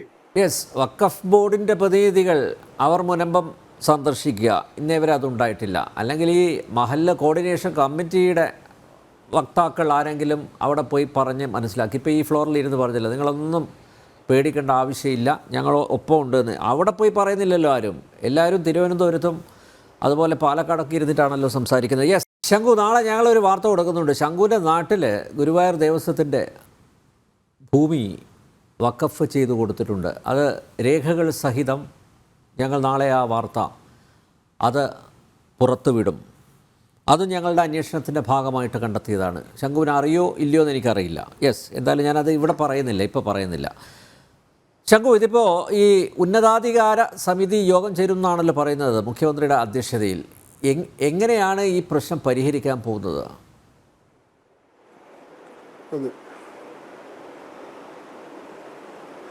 അല്ല, ഈ പ്രശ്നം പരിഹരിക്കുക എന്ന് പറഞ്ഞാൽ എന്തുകൊണ്ടാണ് ഇപ്പൊ ഇത്രയും ഒരു ഉദ്വേഗം അവർക്ക് ഈ കാര്യത്തിലുള്ളത്? ഒന്ന് ആലോചിച്ച് നോക്കൂ. ഒക്ടോബർ 14 കേന്ദ്ര പാർലമെന്റിന്റെ ജോയിന്റ് പാർലമെന്ററി കമ്മിറ്റിയുടെ പരിഗണനയിൽ ഇരിക്കുന്ന വഖഫ് ഭേദഗതി നിയമങ്ങൾ പിൻവലിക്കണം എന്നാവശ്യപ്പെട്ടുകൊണ്ട് ഐക്യകണ്ഠേന പ്രമേയം പാസ്സാക്കിയിട്ടുള്ള സഭയാണിത്. ആ സഭയിലിരിക്കുന്ന 140 ആളുകളിലെ കോൺഗ്രസ്സുകാരനോ CPM-കാരനോ CPI-കാരനോ മുസ്ലിം ലീഗുകാരനോ വഖഫ് ഭേദഗതി നിയമങ്ങൾ പിൻവലിക്കേണ്ടതാണെന്നുള്ള കാര്യത്തിൽ യാതൊരു സംശയവും ഉണ്ടായിരുന്നില്ല. അതായത് ഏത് ഭൂമിയും വഖഫ് ഭൂമിയായി പ്രഖ്യാപിക്കാനുള്ള വഖഫ് ബോർഡിന്റെ അനിയന്ത്രിതവും അന്യായവുമായിട്ടുള്ള അവകാശം ചിരകാലം നിലനിർത്തണം. അത് എന്താണ്, അഭംഗുരം തുടരണം. അത് ആരും ചോദ്യം ചെയ്യാൻ പാടില്ല എന്നുള്ളതാണ് ഇവരുടെയൊക്കെ പക്ഷം. ഈ മുനമ്പത്തെ വിഷയവുമായി ബന്ധപ്പെട്ട് ഈ നമ്മുടെ സംസ്ഥാന നിയമസഭയിൽ വന്നിട്ടുള്ള പ്രമേയം എന്താണ്? അവർക്ക് കരമടയ്ക്കാൻ വേണ്ടിയിട്ട് അനുവാദം കൊടുത്ത സമയത്ത് UDF പ്രമേയം അവതരിപ്പിച്ചത് എന്താണ്, കയ്യേറ്റക്കാർക്ക് നികുതി അടയ്ക്കാനുള്ള അവസരം കൊടുക്കരുത് എന്ന് പറഞ്ഞുകൊണ്ടാണ്. കയ്യേറ്റക്കാർ എന്ന് വിളിക്കുന്നത് മുനമ്പത്ത് താമസിക്കുന്ന 610 510 കുടുംബങ്ങളെയാണ് അവർക്ക് നികുതി കൊടുക്കാൻ അനുവദിക്കുന്നത് വലിയ കുറ്റാണെന്ന് പറഞ്ഞിട്ട് പറഞ്ഞത്. അന്ന് ഇടതുപക്ഷത്തിന്റെ പ്രതിനിധിയായിട്ടുള്ള വഖഫിന്റെ കൂടി മന്ത്രിയായിട്ടുള്ള അബ്ദുറഹ്മാൻ പറഞ്ഞു, ഈ സർക്കാരിന്റെ ഖണ്ഡിതമായിട്ടുള്ള നിലപാടാണ് വഖഫ് ഭൂമി എന്ന് പറയുന്നത്, ഒരിക്കലും കയ്യേറ്റക്കാർക്ക് ഞങ്ങൾ വിട്ടുകൊടുക്കില്ല, മുനമ്പത്തെ ഭൂമി വഖഫ് ഭൂമി തന്നെയാണ്, അത് സംരക്ഷിക്കാൻ ഉചിതമായിട്ടുള്ള മാർഗങ്ങളെല്ലാം സർക്കാർ സ്വീകരിക്കുന്ന പറഞ്ഞു. ഇന്നിപ്പോൾ ഈ രണ്ട് കൂട്ടരും ഇവിടെ ഈ ഉപതെരഞ്ഞെടുപ്പ് വന്നിട്ടുള്ള ഘട്ടത്തിൽ, അതായത് പാലക്കാട്, വയനാട്, ചേലക്കരയിൽ ഉപതെരഞ്ഞെടുപ്പ് വന്ന ഘട്ടത്തിൽ ഈ വഖഫ് വിഷയം അല്ലെങ്കിൽ മുനമ്പത്ത് കിടക്കുന്ന സമരം കേരളത്തിലെ ക്രിസ്ത്യൻ സമൂഹത്തിന്റെ മനസ്സിൽ വലിയൊരു ആശങ്കയും അവരുടെ ഭാഗത്ത് നിന്ന് വലിയൊരു പ്രതിഷേധവും ഉയർത്തി വിട്ടിട്ടുണ്ടെന്ന് കണ്ടപ്പോൾ അവരെ ബാലൻസ് ചെയ്യാൻ വേണ്ടിയിട്ട്, അവരുടെ രോഷം തണുപ്പിക്കാൻ വേണ്ടിയിട്ടാണ് ഇപ്പൊ എല്ലാവരും മുനമ്പത്തേക്ക് വന്നിട്ട് UDF പറയുന്നു വഖഫ് ഭൂമിയേ അല്ല മുനമ്പത്തെ ഭൂമി, അത് വഖഫ് ഭൂമി അല്ലെന്നുള്ളതാണ് UDFന്റെ നിലപാട് എന്ന് പറയുന്നു. LDF പറയുന്നു എന്താണ്, ഉമ്മൻചാണ്ടി സർക്കാരിന്റെ കാലഘട്ടത്തിലാണ് ഈ പ്രശ്നം വഷളാക്കിയത്, ഞങ്ങൾ വളരെ രമ്യമായിട്ട് പരിഹരിച്ചുകൊണ്ടിരിക്കുകയാണ്, മുഖ്യമന്ത്രി പറയുന്നു ഒരാളെ പോലും അവിടെ നിന്ന് ഇറക്കി വിടേണ്ടി വരില്ല എന്നൊക്കെ പറയുന്നു. അപ്പോഴും ഈ വഖഫിന്റെ ചുമതലപ്പെട്ടിട്ടുള്ള ആളുകൾ പറയുന്നത് തൽക്കാലം ഞങ്ങൾ ആരും ഒഴിപ്പിക്കില്ല എന്നാ, അതല്ലാണ്ട് ഇത് വഖഫ് ഭൂമി അല്ലെന്നോ ഇവരെ ഒരു കാലത്തും ഒഴിപ്പിക്കില്ല എന്നൊരു വാദം വഖഫ് ബോർഡിന്റെ ഭാഗത്ത് നിന്ന് ഉണ്ടാവുന്നില്ല. ഈ ചർച്ചയിൽ പങ്കെടുക്കുന്ന മഹല്ല് കമ്മിറ്റിയുടെ ചുമതലപ്പെട്ടിട്ടുള്ള ആള് പോലും പറഞ്ഞത് അത് വഖഫ് ഭൂമിയാണെന്ന് തന്നെയാണ് ഞങ്ങളുടെ വാദം എന്നാ. അതായത് ഇത് എങ്ങനെയാണ് വഖഫ് ഭൂമി ആവാന്നുള്ള കാര്യത്തിൽ എനിക്ക് സംശയമുണ്ട്. അദ്ദേഹത്തോട് ഈ ചർച്ചയിൽ അങ്ങൊന്ന് ചോദിക്കണം, ഇത് വഖഫ് തന്നെയാണ് എന്ന് അദ്ദേഹം വളരെ ആധികാരികമായി പറയുന്നുണ്ടല്ലോ. ഈ മുനമ്പത്തെ ഭൂമിയുടെ ചരിത്രം എന്താണെന്നറിയോ? ഗുജറാത്തിൽ നിന്ന് ബിസിനസ്സിന് വന്നിട്ടുള്ള അബ്ദുൾ സത്താർ സേട്ട് എന്ന് പറയുന്ന ആൾക്ക് മുനമ്പത്തെ വേളാങ്കണ്ണി കടപ്പുറം ഉൾപ്പെടുന്ന പ്രദേശം ഏതാണ്ട് 406 ഏക്കർ ഭൂമി അന്നത്തെ തിരുവിതാംകൂർ മഹാരാജാവ് കൃഷി ആവശ്യത്തിന് വേണ്ടി പാട്ടത്തിന് നൽകി. ആ ഭൂമി എന്ന് പറയുന്നത് വേളാങ്കണ്ണി കടപ്പുറത്തോട് ചേർന്ന് മത്സ്യബന്ധനത്തിന് വേണ്ടിയിട്ട് ഈ മത്സ്യത്തൊഴിലാളികൾ ജീവിച്ചു വരുന്ന സ്ഥലമാണ്. അവിടെ കൃഷി ചെയ്യാനുള്ള അധികാരം മാത്രമേ ഇയാൾക്ക് കൊടുത്തിട്ടുള്ളൂ, അതും പാട്ടക്കരാറിന്റെ വ്യവസ്ഥ പ്രകാരമാണ്. പാട്ടത്തിന് ഒരാൾ ഭൂമി എടുത്തു കഴിഞ്ഞാൽ ആ ഭൂമിയുടെ അബ്സല്യൂട്ട് ഓണർ അയാളാവുന്നില്ല, ആ ഭൂമിയുടെ മേലെ സ്ഥിരമായ ഒരു അവകാശം ഉണ്ടാവുന്നില്ല, അത് കൈമാറ്റം ചെയ്യാനുള്ള അധികാരം അയാൾക്ക് സിദ്ധിക്കുന്നില്ല. പാട്ടക്കാലാവധി കഴിയുന്നവരെ അത് ഭദ്രമായിട്ട് സംരക്ഷിക്കുകയും പാട്ടം കൊടുക്കുകയും പാട്ടക്കാലാവധി കഴിഞ്ഞാൽ അത് മടക്കി നൽകുകയും ചെയ്യുക എന്നുള്ളതാണ് ഇയാളുടെ അധികാരം. 1902 അങ്ങനെ തിരുവിതാംകൂർ മഹാരാജാവ് അബ്ദുൾ സത്താർ സേട്ടിന് കൊടുത്തു ഈ ഭൂമി. ഇവിടെ എന്താണ്, ഇവരുടെ വലിയ കൃഷിയോ കാര്യങ്ങളോ ഒന്നും നടന്നില്ല, ഭൂമി അന്യാധീനപ്പെട്ട് കിടക്കുകയായിരുന്നു. അവിടെ മറ്റ് മത്സ്യത്തൊഴിലാളികളുടെ ജീവിതം അതേപോലെ തന്നെ തുടരുന്നുണ്ടായിരുന്നു. ഇത് കൈമാറി വന്നപ്പോൾ 1948 ഈ അബ്ദുൾ സത്താർ സേട്ടിന്റെ പിൻഗാമിയായിട്ടുള്ള സിദ്ദിഖ് സേട്ട് എന്ന് പറയുന്ന ആൾക്ക് ഈ ഭൂമി സിദ്ധിച്ചത്രേ. പക്ഷെ അപ്പോഴേക്കും ഒരു പ്രശ്നമുണ്ട്, അപ്പോഴേക്കും ഇന്ത്യക്ക് സ്വാതന്ത്ര്യം കിട്ടി, തിരുവിതാംകൂർ മഹാരാജാവ് എന്ന് പറയുന്ന ഓഫീസ് ഇല്ലാണ്ടായി. സ്വാഭാവികമായിട്ട് തിരുവിതാംകൂർ മഹാരാജാവ് അഡ്മിനിസ്റ്റർ ചെയ്തിരുന്ന പ്രദേശങ്ങൾ മുഴുവൻ, വേളാങ്കണ്ണി കടപ്പുറം ഉൾപ്പെടെയുള്ള സ്ഥലങ്ങൾ മുഴുവൻ ആരുടെ പ്രോപ്പർട്ടിയായി? സർക്കാരിന്റെ പ്രോപ്പർട്ടിയായി, ഗവൺമെന്റ് ഓഫ് കേരളയുടെ പ്രോപ്പർട്ടിയായി. അതോടുകൂടിയിട്ട് തിരുവിതാംകൂർ മഹാരാജാവ് ഏർപ്പെട്ടിട്ടുള്ള കരാറ് തന്നെ, പാട്ടക്കരാറ് തന്നെ ഇല്ലാണ്ടായി. ഈ സിദ്ദിഖ് സേട്ട് എന്ന് പറയുന്ന ആൾക്ക് ഒരു അവകാശമേ സിദ്ധിച്ചിട്ടില്ല. ഇയാൾക്ക് അവകാശം സിദ്ധിച്ചിട്ടുണ്ടെങ്കിലല്ലേ ഇയാൾക്ക് ഇത് വഖഫ് ചെയ്യാൻ പറ്റുള്ളൂ. 1948 ഇയാൾക്ക് എന്താണ് പൈതൃക സ്വത്ത് പ്രകാരം ഭാഗിച്ച് കിട്ടുന്നതെന്ന് പറയുമ്പോൾ 1948 അങ്ങനെ ഒരു കരാറേ എക്സിസ്റ്റ് ചെയ്യുന്നില്ല. The property got reverted to the government, അതാണ് അതിന്റെ പൊസിഷൻ. ശരി, അതിനുശേഷം 1948 അധികാരമില്ലാത്ത മഹാരാജാവിനെ കൊണ്ട് ഇയാൾ ഒരു തീരാധാരം ചെയ്യിച്ചു. എങ്ങനെയാണ് ആ തീരാധാരം ചെയ്യിക്കുക? മഹാരാജാവ് വന്നിട്ട് ഇദ്ദേഹത്തിന് ഞാൻ ഈ ഭൂമി വില കൊടുത്ത് വിറ്റതായി കാണിച്ചുകൊണ്ട് തീരാധാരം എഴുതിയിട്ടുണ്ട്. ഫോർജ് ഡോക്യുമെന്റ് 100%, അതായത് ഭൂമി നഷ്ടപ്പെട്ടു എന്ന് മനസ്സിലായപ്പോൾ അത് താൻ വില കൊടുത്ത് മേടിച്ചാണെന്ന് കാണിക്കാൻ വേണ്ടി പിൽക്കാലത്ത് ഉണ്ടാക്കിയിട്ടുള്ള ഒരു വ്യാജമായിട്ടുള്ള രേഖ മാത്രമാണ് ഈ പറയുന്ന 48 തീരാധാരം. അതിനുശേഷം അദ്ദേഹം ഈ ഭൂമി 1948 കോഴിക്കോട് ഫാറൂഖ് കോളേജ് തുടങ്ങുന്നത്. ഫാറൂഖ് കോളേജ് അവർക്ക് ധനസഹായത്തിന് വേണ്ടിയിട്ട് പല ആളുകളുടെ അടുത്തേക്കും പോയിട്ടുണ്ട്, പല പ്രമാണിമാരും അവരെ സഹായിച്ചിട്ടുണ്ട്. അങ്ങനെ ഇവർ ഈ സിദ്ദിഖ് സേട്ടിന്റെ അടുത്ത് വന്നു. സിദ്ദിഖ് സേട്ടിന്റെ അടുത്ത് കൊടുക്കാൻ പണമൊന്നുമില്ല. അപ്പോൾ ഇയാളുടെ കയ്യിലുള്ളത് എന്താണ്? ഒന്നും ചെയ്യാൻ കഴിയാതെ കുറേ കാലമായിട്ട് കിടക്കുന്ന ഭൂമിയാണ്. ആ ഭൂമിയിൽ മത്സ്യത്തൊഴിലാളികൾ എത്രയോ കാലമായിട്ട് ജീവിക്കുന്നുണ്ട്. ഇവരെ ഒന്നും ഒഴിപ്പിക്കാനും ഈ ഭൂമിയുടെ കൈവശം ഏറ്റെടുക്കാനും ഇയാൾക്ക് സാധിച്ചിട്ടില്ല. ഇയാൾക്ക് അവിടെ ഒരു കച്ചവടം നടത്താൻ സാധിച്ചില്ല. ഇയാൾ വിചാരിച്ചു എന്നാൽ പിന്നെ ഇത് ഫാറൂഖ് കോളേജിൽ ഇരിക്കട്ടെ, ഇത് ഫാറൂഖ് കോളേജിൽ വഖഫായിട്ട് കൊടുക്കാമെന്ന്. പക്ഷെ അങ്ങനെ കൊടുക്കുമ്പോൾ ഇയാൾക്ക് പൂർണ്ണമായിട്ടുള്ള ഉറപ്പില്ല, അത് നിരുപാധികം വിട്ടുകൊടുക്കാൻ ഞാൻ തയ്യാറാണ്. അതുകൊണ്ട് ആ കരാർ എഴുതിയിരിക്കുന്നത് എങ്ങനെയാണെന്ന് വെച്ചാൽ ഫാറൂഖ് കോളേജിൽ വിട്ടൊഴിഞ്ഞുകൊണ്ടുള്ള ദാനപത്രത്തിൽ എഴുതിയിരിക്കുന്നത് ഈ ഭൂമി വിദ്യാഭ്യാസ ആവശ്യത്തിനുള്ള സ്ഥാപനങ്ങൾ ആരംഭിക്കുന്നതിന് വേണ്ടി ഞാൻ ഫാറൂഖ് കോളേജിന് വിട്ടൊഴിഞ്ഞ് നൽകുന്നു. എന്തെങ്കിലും കാരണവശാൽ അങ്ങനെ വിദ്യാഭ്യാസ സ്ഥാപനങ്ങൾ തുടങ്ങാത്ത പക്ഷം ഇതെന്റെ അടുത്ത തലമുറയിലേക്ക് തന്നെ കൈമാറി വരുന്നതാണ് എന്നാണ്. അതായത് ഫാറൂഖ് കോളേജുകാർ ഇവിടെ വിദ്യാഭ്യാസ സ്ഥാപനം തുടങ്ങിയിട്ടില്ലെങ്കിൽ അടുത്ത തലമുറയാവുമ്പോഴേക്കും അവർക്ക് ഈ ഭൂമിയുടെ മുകളിൽ അവകാശം വരും എന്നാ പറയുന്നത്. അങ്ങനെ എഴുതിയപ്പോൾ തന്നെ അത് വഖഫ് അല്ലാണ്ടായി. കാരണം വഖഫ് cannot be a conditional thing. വഖഫ് എന്ന് പറയുന്നത് ഒരു കണ്ടീഷൻ വെച്ചുകൊണ്ട് ചെയ്യാൻ പറ്റില്ല. വഖഫ് എന്ന് പറയുന്നത് ഒരു പെർമനന്റ് പ്രൊഹിബിഷൻ ആണ്. വഖഫ് എന്ന് പറയുന്ന അറബി വാക്കിന്റെ അർത്ഥം തന്നെ പെർമനന്റ് പ്രൊഹിബിഷൻ എന്നാണ്. അതായത് നിങ്ങൾ ഒരിക്കലും ഒരു വസ്തു വഖഫ് ചെയ്ത് കഴിഞ്ഞാൽ പിന്നീട് ആ വസ്തു ഗിഫ്റ്റ് ചെയ്യാനോ ദാനം ചെയ്യാനോ വിൽക്കാനോ അതിൽ നിന്ന് ആദായം എടുക്കാനോ ഒന്നും നിങ്ങൾക്ക് സാധിക്കില്ല. അത് അള്ളാഹുവിൻ്റെ വസ്തുവായി മാറുകയാണ്. അതുകൊണ്ടാണ് നമ്മൾ അതിന് പറയുന്നത് വൺസ് എ വഖഫ് ഓൾവേസ് എ വഖഫ്. ഒരിക്കൽ നിങ്ങൾ വഖഫ് ചെയ്താൽ എല്ലാ കാലത്തും വഖഫാണ്. ഇവിടെ സത്താർ സൈഡ് എന്താ പറയുന്നത്, അല്ല സിദ്ദിഖ് സൈഡ് എന്താ പറയുന്നത്, ഞാനിത് ഫാറൂഖ് കോളേജിൽ വഖഫ് ചെയ്യുന്നു, പക്ഷെ ഫാറൂഖ് കോളേജ് ഞാൻ ഉദ്ദേശിക്കുന്ന പോലത്തെ സ്ഥാപനം അവിടെ തുടങ്ങാത്ത പക്ഷം ഇത് എൻ്റെ അടുത്ത തലമുറയ്ക്ക് മടങ്ങി വരുന്ന അവിടെ തന്നെ അത് വഖഫ് അല്ലെന്ന് വളരെ ക്ലിയർ ആയി. ഇദ്ദേഹത്തിന് ഈ വഖഫ് ചെയ്യാൻ വേണ്ടിയിട്ട് ആ ഭൂമിയുടെ മേലെ അവകാശം ഉണ്ടായിരുന്നില്ല. ഇദ്ദേഹത്തിന്റെ പൂർവികൻ ആ ഭൂമിയിലെ ഒരു പാട്ടക്കാരൻ മാത്രമായിരുന്നു. രാജഭരണം അവസാനിച്ചതോടുകൂടി ആ പാട്ടക്കരാറില്ലാണ്ടായി. ഇങ്ങനെ ഇരിക്കുന്ന അവസ്ഥയിൽ 1970 ബഹുമാനപ്പെട്ട ഹൈക്കോടതി തന്നെ പറഞ്ഞു ഇത് ഈ പറയുന്ന എന്താണ് വഖഫ് ഇതിന് യാതൊരു അവകാശവും ഈ ഭൂമിയുടെ മേലില്ല, ഫാറൂഖ് കോളേജിനാണ് ഇതിൻ്റെ മുകളിലുള്ള അവകാശം എന്ന് പറഞ്ഞു. ശരി, ഫാറൂഖ് കോളേജുകാർ ഇതിൻ്റെ മുകളിൽ യാതൊരു ക്ലെയിമും ഉന്നയിക്കുന്നില്ല. ഇപ്പോഴും ഫാറൂഖ് കോളേജ് ഇതിന് വേണ്ടിയിട്ട് ഒന്നും ചെയ്തിട്ടില്ലെന്ന് മാത്രമല്ല, ഫാറൂഖ് കോളേജിന് വേണ്ടി കേസ് നടത്താൻ വേണ്ടി ചുമതലപ്പെട്ടിരുന്ന 2 അഭിഭാഷകന്മാരുടെ പവർ ഓഫ് അറ്റോർണി മുഖാന്തരമാണ് ഈ ഭൂമി അവിടുത്തെ യഥാർത്ഥ ഉടമസ്ഥന്മാരായിട്ടുള്ള മത്സ്യത്തൊഴിലാളികൾക്ക് പവർ ഓഫ് അറ്റോർണി മുഖാന്തരമാണ് തീരാക്കി കൊടുത്തിട്ടുള്ളത്. ഫാറൂഖ് കോളേജ് ആ ഭൂമി അവരുടെ യഥാർത്ഥ അവകാശികളെ മാനിച്ചുകൊണ്ട് അവർക്ക് കൊടുത്തു. ഇതിൻ്റെ ഇടയിൽ എവിടെ നിന്നാണ് ഈ വഖഫ് ബോർഡ് വന്നിട്ട് ഇത് യഥാർത്ഥത്തിൽ ഞങ്ങളുടെ ഭൂമി തന്നെയാണ്, ഇത് ഞങ്ങൾ ആർക്കും വിട്ടുതരില്ല എന്ന് പറയുന്നത്? എന്ത് അടിസ്ഥാനത്തിലാണ് ഒരു വാദം ഉന്നയിക്കുന്നത്? അപ്പൊ ഇവിടുത്തെ ചോദ്യം, ഈ ചർച്ചയിൽ പങ്കെടുക്കുന്ന മാന്യൻ പറയുന്നു ഇത് വഖഫ് ഭൂമി തന്നെയാണ്, പക്ഷെ ഞങ്ങൾ തൽക്കാലം ആരും ഇറക്കി വിടില്ല. അതിന്റെ അർത്ഥം എന്താണ്? വഖഫ് ഭൂമി ആണെങ്കിൽ നിങ്ങൾ ഇറക്കി വിടണ്ടേ? വഖഫ് ഭൂമിയാണെങ്കിൽ ആൾക്കാരെ ഇറക്കി വിടാണ്ടിരിക്കാൻ നിങ്ങൾക്ക് സാധിക്കുമോ? വഖഫ് ഭൂമിയിൽ ഇല്ലീഗലായിട്ടുള്ള എൻക്രോച്ച്മെന്റ് നമുക്ക് അലോ ചെയ്യാൻ സാധിക്കുമോ? 2013 വഖഫ് നിയമത്തിലുള്ള ഭേദഗതി പ്രകാരം അമെന്റ്മെന്റ് പ്രകാരം വഖഫ് ഭൂമിയിൽ എൻക്രോച്ച്മെന്റ് നടത്തുന്നത് 2 വർഷം തടവ് കിട്ടുന്ന കുറ്റമല്ലേ? അപ്പോ വഖഫിന്റെ ഭൂമി ഈ 610 കുടുംബങ്ങൾ അല്ലെങ്കിൽ 200 കുടുംബങ്ങൾ കുറെ റിസോർട്ടുകാരും കൂടിയിട്ട് കയ്യേറി ഇരിക്കുമ്പോൾ നിങ്ങൾ കയ്യും കെട്ടി നോക്കി നിൽക്കുന്നതാണോ നിങ്ങൾ പറയുന്നത്? അപ്പൊ നിങ്ങൾ പറയുന്നത് എന്താണ്? ഇത് വഖഫ് ഭൂമിയാണെന്ന് നിങ്ങൾ ഉറപ്പിച്ച് പറയുമ്പോൾ തന്നെ അവരവിടെ നിന്ന് ഇന്നല്ലെങ്കിൽ നാളെ ഇറങ്ങണമെന്ന് തന്നെയല്ലേ നിങ്ങൾ ഉദ്ദേശിക്കുന്നത്? തൽക്കാലം ഇപ്പോൾ അവർ ഇറങ്ങണ്ട, പക്ഷെ ഞങ്ങൾക്ക് സൗകര്യമുള്ള മറ്റൊരു തീയതിയിൽ നിങ്ങൾ ഇറങ്ങേണ്ടി വരും എന്ന് തന്നെയല്ലേ നിങ്ങൾ ഈ ചർച്ചയിലെടുത്ത് പറയുന്നത്? എന്നിട്ട് ഇതുവരെയായിട്ട് ആരും അവരോട് ഇറങ്ങാൻ പറഞ്ഞിട്ടില്ല എന്ന് പറയുന്നത് എന്ത് ധാർമ്മികത വെച്ചുകൊണ്ടാണ്? നിങ്ങളുടെ വാദത്തിന് എന്ത് ആത്മാർത്ഥതയാണുള്ളത്? ഇനി പോട്ടെ, മുസ്ലിം സംഘടനകൾ വളരെ ദയാപൂർവ്വം ഐദാര്യപൂർവ്വം മഹാമനസ്കതയോടുകൂടി മാഗ്നാനിമസ് ആയിട്ട് ഗ്രേഷ്യസ് ആയിട്ട് ഇവരോട് ഇറങ്ങണ്ട എന്ന് പറയണു. അങ്ങനെ മുസ്ലിം സമൂഹത്തിന്റെ ദയയിൽ അവിടെ താമസിക്കേണ്ടവരാണോ അവര്? അവർക്ക് കാലങ്ങളായിട്ട് അവർ കൈവശം വെക്കുന്ന പതിറ്റാണ്ടുകളായിട്ട് സ്വന്തം പോലെ അനുഭവിക്കുന്ന നികുതി അടയ്ക്കുന്ന കരമടയ്ക്കുന്ന സർക്കാരുമായി ബന്ധപ്പെട്ട രേഖകളൊക്കെ പൂർത്തീകരിച്ച പട്ടയമുള്ള കാശ് കൊടുത്ത് മേടിച്ചിട്ടുള്ള ഭൂമിയിൽ ഭരണഘടന കൊടുക്കുന്ന അധികാരം കൊണ്ട് ജീവിക്കാൻ സാധിക്കണ്ടേ? ഏതെങ്കിലും മതം കൊടുക്കുന്ന അധികാരം കൊണ്ടോ, ഏതെങ്കിലും സംഘടനകൾ കൊടുക്കുന്ന ഔദാര്യം കൊണ്ടോ, ഏതെങ്കിലും വ്യക്തികൾ കൊടുക്കുന്ന ദയ കൊണ്ടോ അവിടെ ജീവിക്കേണ്ട അവസ്ഥ അവിടെ ഉണ്ട് അവർക്ക്? ആ മനുഷ്യർ ആത്മാഭിമാനമുള്ള ഈ രാജ്യത്തെ പൗരന്മാരല്ലേ? നിങ്ങൾക്ക് നാളെ അവരോടുള്ള ദയ ഇല്ലാണ്ടായി കഴിഞ്ഞാൽ അവർ ഇറങ്ങണോ? നിങ്ങളുടെ അടുത്ത തലമുറ ഈ സംഘടനയുടെ നേതൃത്വം നാളെ മാറാലോ, ഈ പറയുന്ന സംഘടനകളുടെയൊക്കെ തലപ്പത്തിരിക്കുന്നവർക്ക് മാറാലോ. അവർ പറയാണ് കഴിഞ്ഞ തവണ ടേമിൽ ഇരുന്നിരുന്ന ആൾക്കാർ നല്ല ദയുള്ളവരായിരുന്നു, ഞങ്ങൾ അത്ര ദയുള്ളവരല്ല, നിങ്ങൾ ഇറങ്ങിക്കോ എന്ന് പറഞ്ഞാൽ അവരപ്പോൾ ഇറങ്ങണോ? അപ്പൊ നിങ്ങളുടെ ദയയിലല്ല അവരവിടെ കഴിയേണ്ടത്, അവർക്ക് നിയമപരമായിട്ടുള്ള അവകാശത്തിന്റെ മേലാണ് അവർ കഴിയേണ്ടത്. അവരങ്ങനെ ഇറങ്ങേണ്ടി വരില്ലെന്ന് നിങ്ങൾ ഉറപ്പ് പറയുന്നുണ്ടെങ്കിൽ നിങ്ങളത് വഖഫല്ലെന്ന് സമ്മതിക്കുന്നുണ്ട്.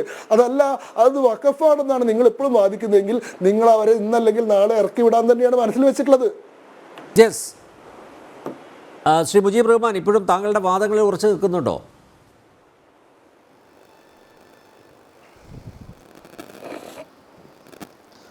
ഈ ചർച്ചയിൽ പങ്കെടുക്കുന്ന 4 പേരിൽ 3 പേരും ആങ്കറുടെ അഭിപ്രായത്തോട് യോജിച്ചു നിൽക്കുന്നവരും അതേപോലെ തന്നെ എൻ്റെ വാദത്തോട് വിരുദ്ധ അഭിപ്രായമുള്ളവരുമാണ്. അപ്പോൾ അതുകൊണ്ട് തന്നെ ഈ 3 പേരോട് ഞാൻ സംസാരിച്ചാൽ എത്രമാത്രം അവരുടെ സംസാരത്തിന് മറുപടി പറയാൻ കഴിയുമെന്ന് എനിക്കറിയില്ല. ഇതിൽ ജനങ്ങളെ തെറ്റിദ്ധരിപ്പിക്കുന്ന പരാമർശങ്ങളാണ് സംസാരിച്ചിട്ടുള്ള ഈ പാനലിലുള്ളവർ സംസാരിച്ചിട്ടുള്ളത്. ഞാൻ നേരത്തെ മുജീബ് റഹ്മാൻ എന്താണ് ഈ തെറ്റിദ്ധരിപ്പിക്കുന്നത് എന്നൊന്ന് വ്യക്തമാക്കാമോ? എവിടെയാണ് തെറ്റിദ്ധാരണ പരത്തുന്നത്? ഇപ്പൊ ഞാൻ സംസാരിച്ചതിൽ അല്ലെങ്കിൽ ശംഖു അല്ലെങ്കിൽ കെവിൻ പീറ്റർ അല്ലെങ്കിൽ നമ്മുടെ ഡോക്ടർ ആരിഫ് ഹുസൈൻ ഇവരിലെ നേരത്തെ സംസാരിച്ച കെവിൻ പീറ്റർ നേരത്തെ സംസാരിച്ച കെവിൻ പീറ്റർ ഞാൻ സംസാരിക്കട്ടെ? അതന്നെ എനിക്ക് ചോദ്യം മനസ്സിലായി, ചോദിച്ചത് മനസ്സിലായി. എൻ്റെ ഇടയ്ക്ക് സംസാരിക്കുമ്പോൾ എനിക്ക് കംപ്ലീറ്റ് ചെയ്യാൻ കഴിയില്ല. കാസയുടെ പ്രതിനിധിയാണ് ഞാൻ മനസ്സിലാക്കുന്നു കെവിൻ പീറ്റർ അല്ലേ?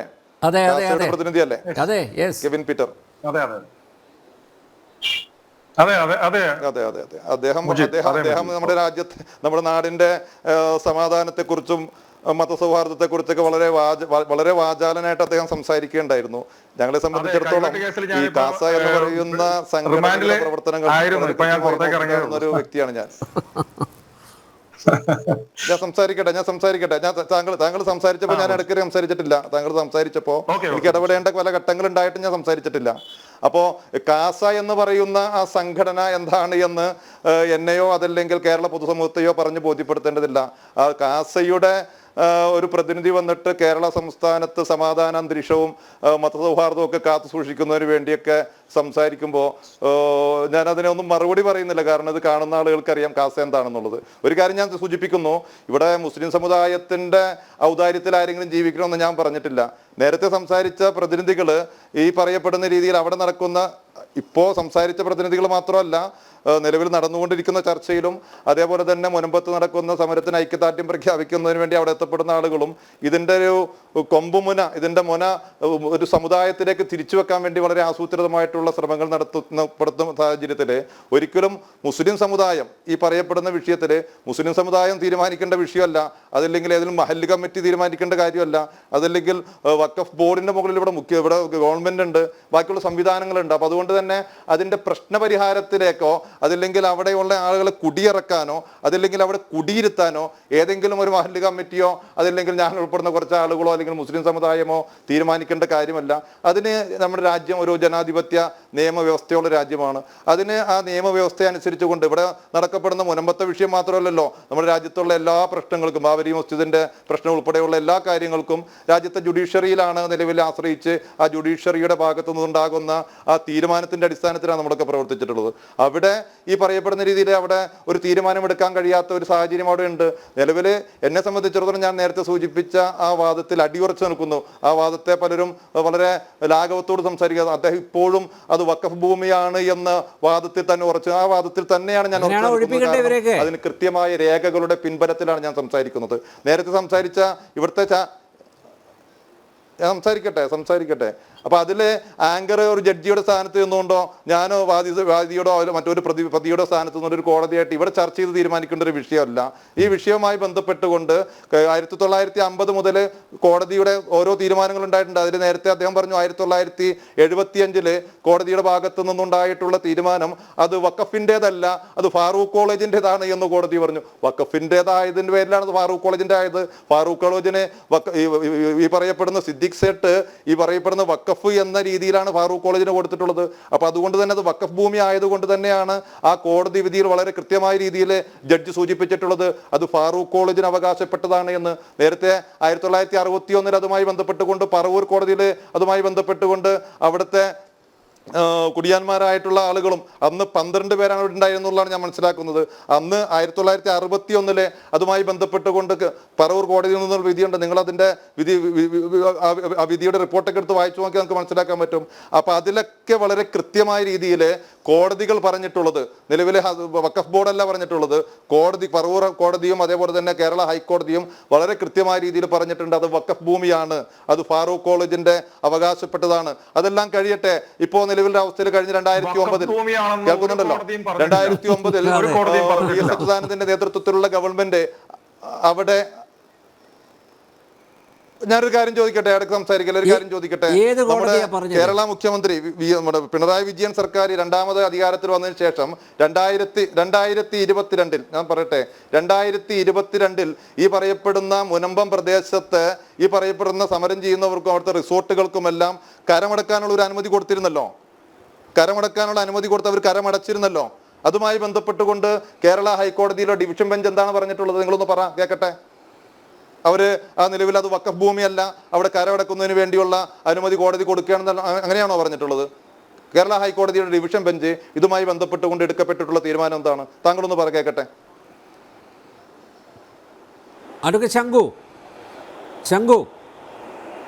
ഞാൻ പറയാം, താങ്കൾ പറയുന്നത് ഞാൻ പറയാം. കേരള ഹൈക്കോടതി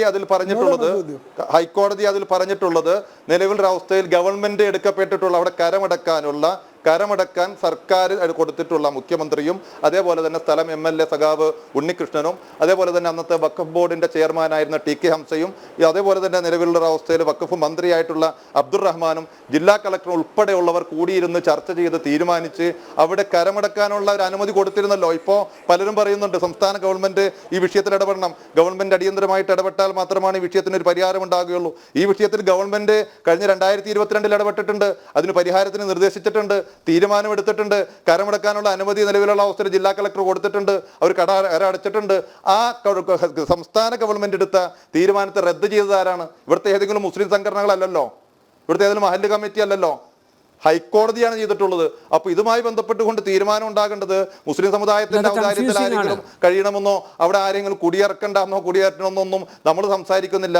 ഞാൻ ആ സംസാരിച്ച സംസാരങ്ങളെ മുസ്ലിം സമുദായത്തിന്റെ ഔദാര്യത്തിൽ കഴിയണം എന്നുള്ള രീതിയിലൊക്കെ പലരും സംസാരിച്ചു. ഒരിക്കലും അങ്ങനെ സംസാരിച്ചിട്ടില്ല, അങ്ങനെ സംസാരിക്കുകയില്ല. ഇവിടെ കാര്യങ്ങൾ തീരുമാനിക്കപ്പെടേണ്ടത് കോടതിയാണ്, കോടതിയുടെ മുന്നിലുണ്ട്.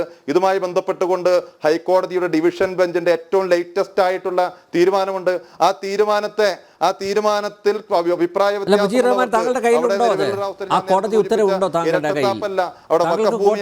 വളരെ കൃത്യമായ കോടതി വിധിയുണ്ടോ? എനിക്ക് ചെയ്യാൻ കഴിയില്ല, എന്റെ ഫോൺ ഇല്ലാത്തൊരവസ്ഥയിൽ ഞാൻ താങ്കൾക്ക് അയച്ചു തരാം. നിലവിലുള്ള അവസ്ഥയിൽ വേറെ ഒന്നുമില്ല, ഹൈക്കോടതിയുടെ ഡിവിഷൻ ബെഞ്ചിന്റെ ഇതുമായി ബന്ധപ്പെട്ടുകൊണ്ടുള്ള വിധി താങ്കൾക്ക് ഞാൻ അയച്ചു തരാം. അതിൽ പറഞ്ഞിട്ടുള്ളത് നിലവിലെ ഒരു വ്യക്തിയാണ് അതിനു വേണ്ടി നിലവിൽ പോയിട്ടുള്ളത്. ഏതായാലും മുസ്ലിം സംഘടനകളല്ല, ഒരു വ്യക്തി ഈ പറയപ്പെടുന്ന ഗവൺമെന്റിന്റെ തീരുമാനത്തെ റദ്ദ് ചെയ്യണമെന്ന് ആവശ്യപ്പെട്ടുകൊണ്ട് കേരള ഹൈക്കോടതിയെ സമീപിക്കുകയും കേരള ഹൈക്കോടതി അദ്ദേഹത്തിന്റെ ആ വാദം അംഗീകരിച്ചുകൊണ്ട് ആ കരമടക്കാൻ, ഇതൊക്കെ യാഥാർത്ഥ്യങ്ങളല്ലേ, ഇതൊക്കെ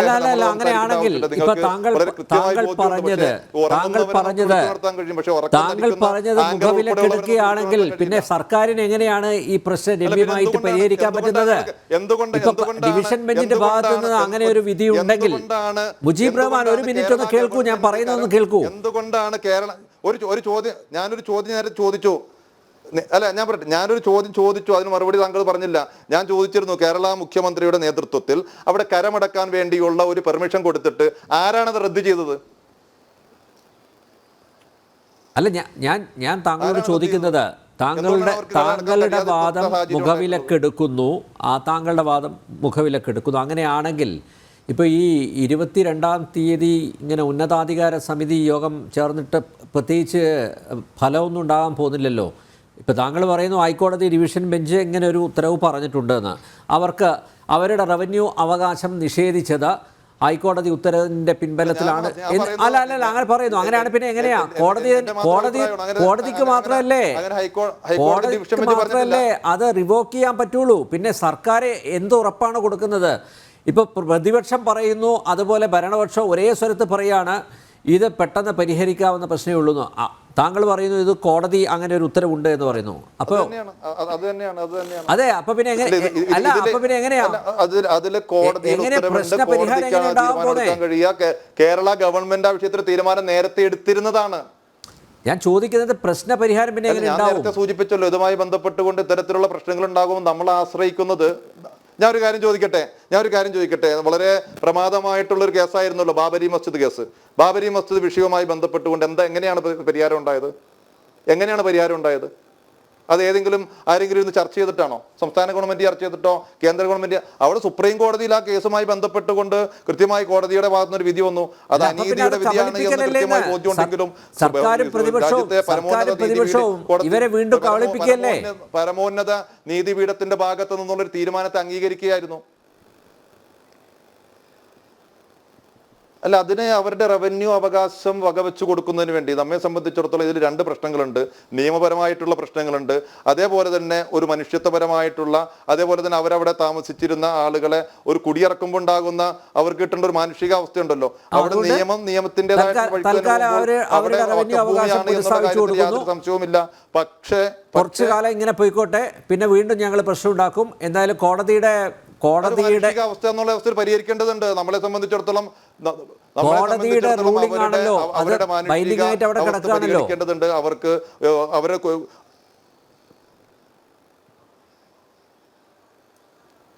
കോടതിയിൽ നിന്ന് പരിഹാരം ഉണ്ടാകേണ്ടതുണ്ട്. ഞാൻ സൂചിപ്പിക്കട്ടെ, കഴിഞ്ഞ ദിവസം ഹൈക്കോടതി ജംഗ്ഷനിൽ സഭാധ്യക്ഷന്മാരുടെ നേതൃത്വത്തിൽ ഒരു സമ്മേളനം നടക്കുകയുണ്ടായി. ആ സമ്മേളനത്തിലൊക്കെ സഭാധ്യക്ഷന്മാരൊക്കെ ജനചാനലാണെങ്കിലും ഇതുമായി ബന്ധപ്പെട്ടുകൊണ്ടുള്ള കാസ ഉൾപ്പെടെയുള്ളവർ ആഗ്രഹിക്കുന്ന ഒരു കാര്യമുണ്ട്. ഇവിടെ ഈ സഭയും അതേപോലെ തന്നെ മുസ്ലിം സമുദായവും ഒക്കെ തമ്മിൽ ഒരു സംഘർഷത്തിലേക്ക് എത്തപ്പെടുക എന്നുള്ളത് കാസ ഉൾപ്പെടെയുള്ളവർ ആഗ്രഹിക്കുന്നുണ്ട്. അതുകൊണ്ട് തന്നെ ഒരിക്കലും അതിന് നമ്മൾ മറുപടി പറഞ്ഞിട്ടില്ല. പക്ഷേ അവിടെ സഭാധ്യക്ഷന്മാർ മാത്രമല്ല, ആ സമരത്തിന് ഐക്യദാർഢ്യം അറിയിപ്പിച്ചുകൊണ്ട് അവിടെ എത്തപ്പെടുന്ന സംഘപരിവാർ നേതാക്കന്മാരും ഇത്തരത്തിലുള്ള ചർച്ചകളിലും സൂചിപ്പിക്കുന്ന ഒരു കാര്യമുണ്ട്. നിലവിലൊരു അവസ്ഥയിൽ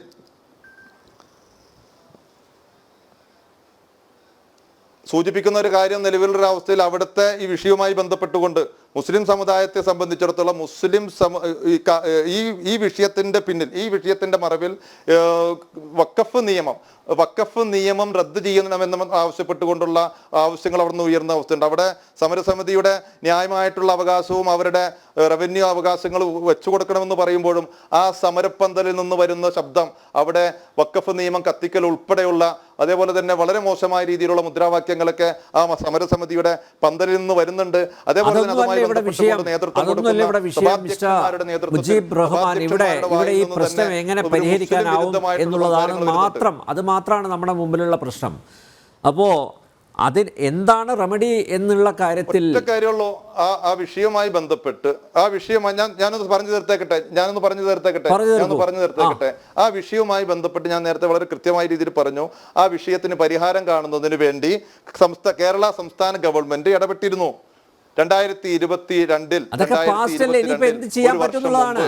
1.5 വർഷം മുമ്പ് ഈ പറയപ്പെടുന്ന വിഷയം പരിഹരിക്കുന്നതുമായി ബന്ധപ്പെട്ടുകൊണ്ട് അത് കോടതിയുടെ പരിഗണനയിലുള്ള വിഷയമാണ്. കൃത്യമായ രീതിയിൽ കോടതിയുടെ പരിഗണനയിലിരിക്കുന്ന ഒരു വിഷയം അതിലെങ്ങനെ സംസ്ഥാന സർക്കാരിന് തീർപ്പ് കൽപ്പിക്കാനാവും, അല്ലെങ്കിൽ എങ്ങനെ പ്രശ്ന പരിഹാരം ഉണ്ടാക്കാൻ സാധിക്കും എന്നുള്ളതാണ് ചർച്ചയുടെ അടുത്ത ഘട്ടത്തിൽ. അതാണ് ചർച്ച ചെയ്യേണ്ടത്. യെസ് ആരിഫ് ഹുസൈൻ, കോടതിയുടെ പരിഗണനയിൽ ഇരിക്കുന്ന ഒരു വിഷയത്തിൽ സംസ്ഥാന സർക്കാരിന് എങ്ങനെ തീർപ്പ് കൽപ്പിക്കാനാവും? ഓക്കെ, ഇവിടെ നേരത്തെ സംസാരിച്ച ആളിൽ തന്നെ ഞാൻ തുടങ്ങുകയാണ്. കാരണം ഇവിടെ ഇദ്ദേഹം പറഞ്ഞു തുടങ്ങിയപ്പോൾ നൗഷാദ് എന്നോടാണോ? ഇല്ല, ശംഖു എന്ന് പറയുന്നുണ്ടായിരുന്നു. ഓക്കെ, എനിക്ക് സംസാരിക്കാലോ അല്ലേ? എന്താ ശംഖു? ശരിയാ. അപ്പൊ ഇവിടെ പറഞ്ഞു വന്നത് ഈ ചർച്ചയിൽ പങ്കെടുക്കുന്ന 3 പേരും അതുകൂടാതെ ആങ്കറും, ഞാൻ പറയാം, എനിക്കൊരു മിനിറ്റ് തന്നാൽ മതി.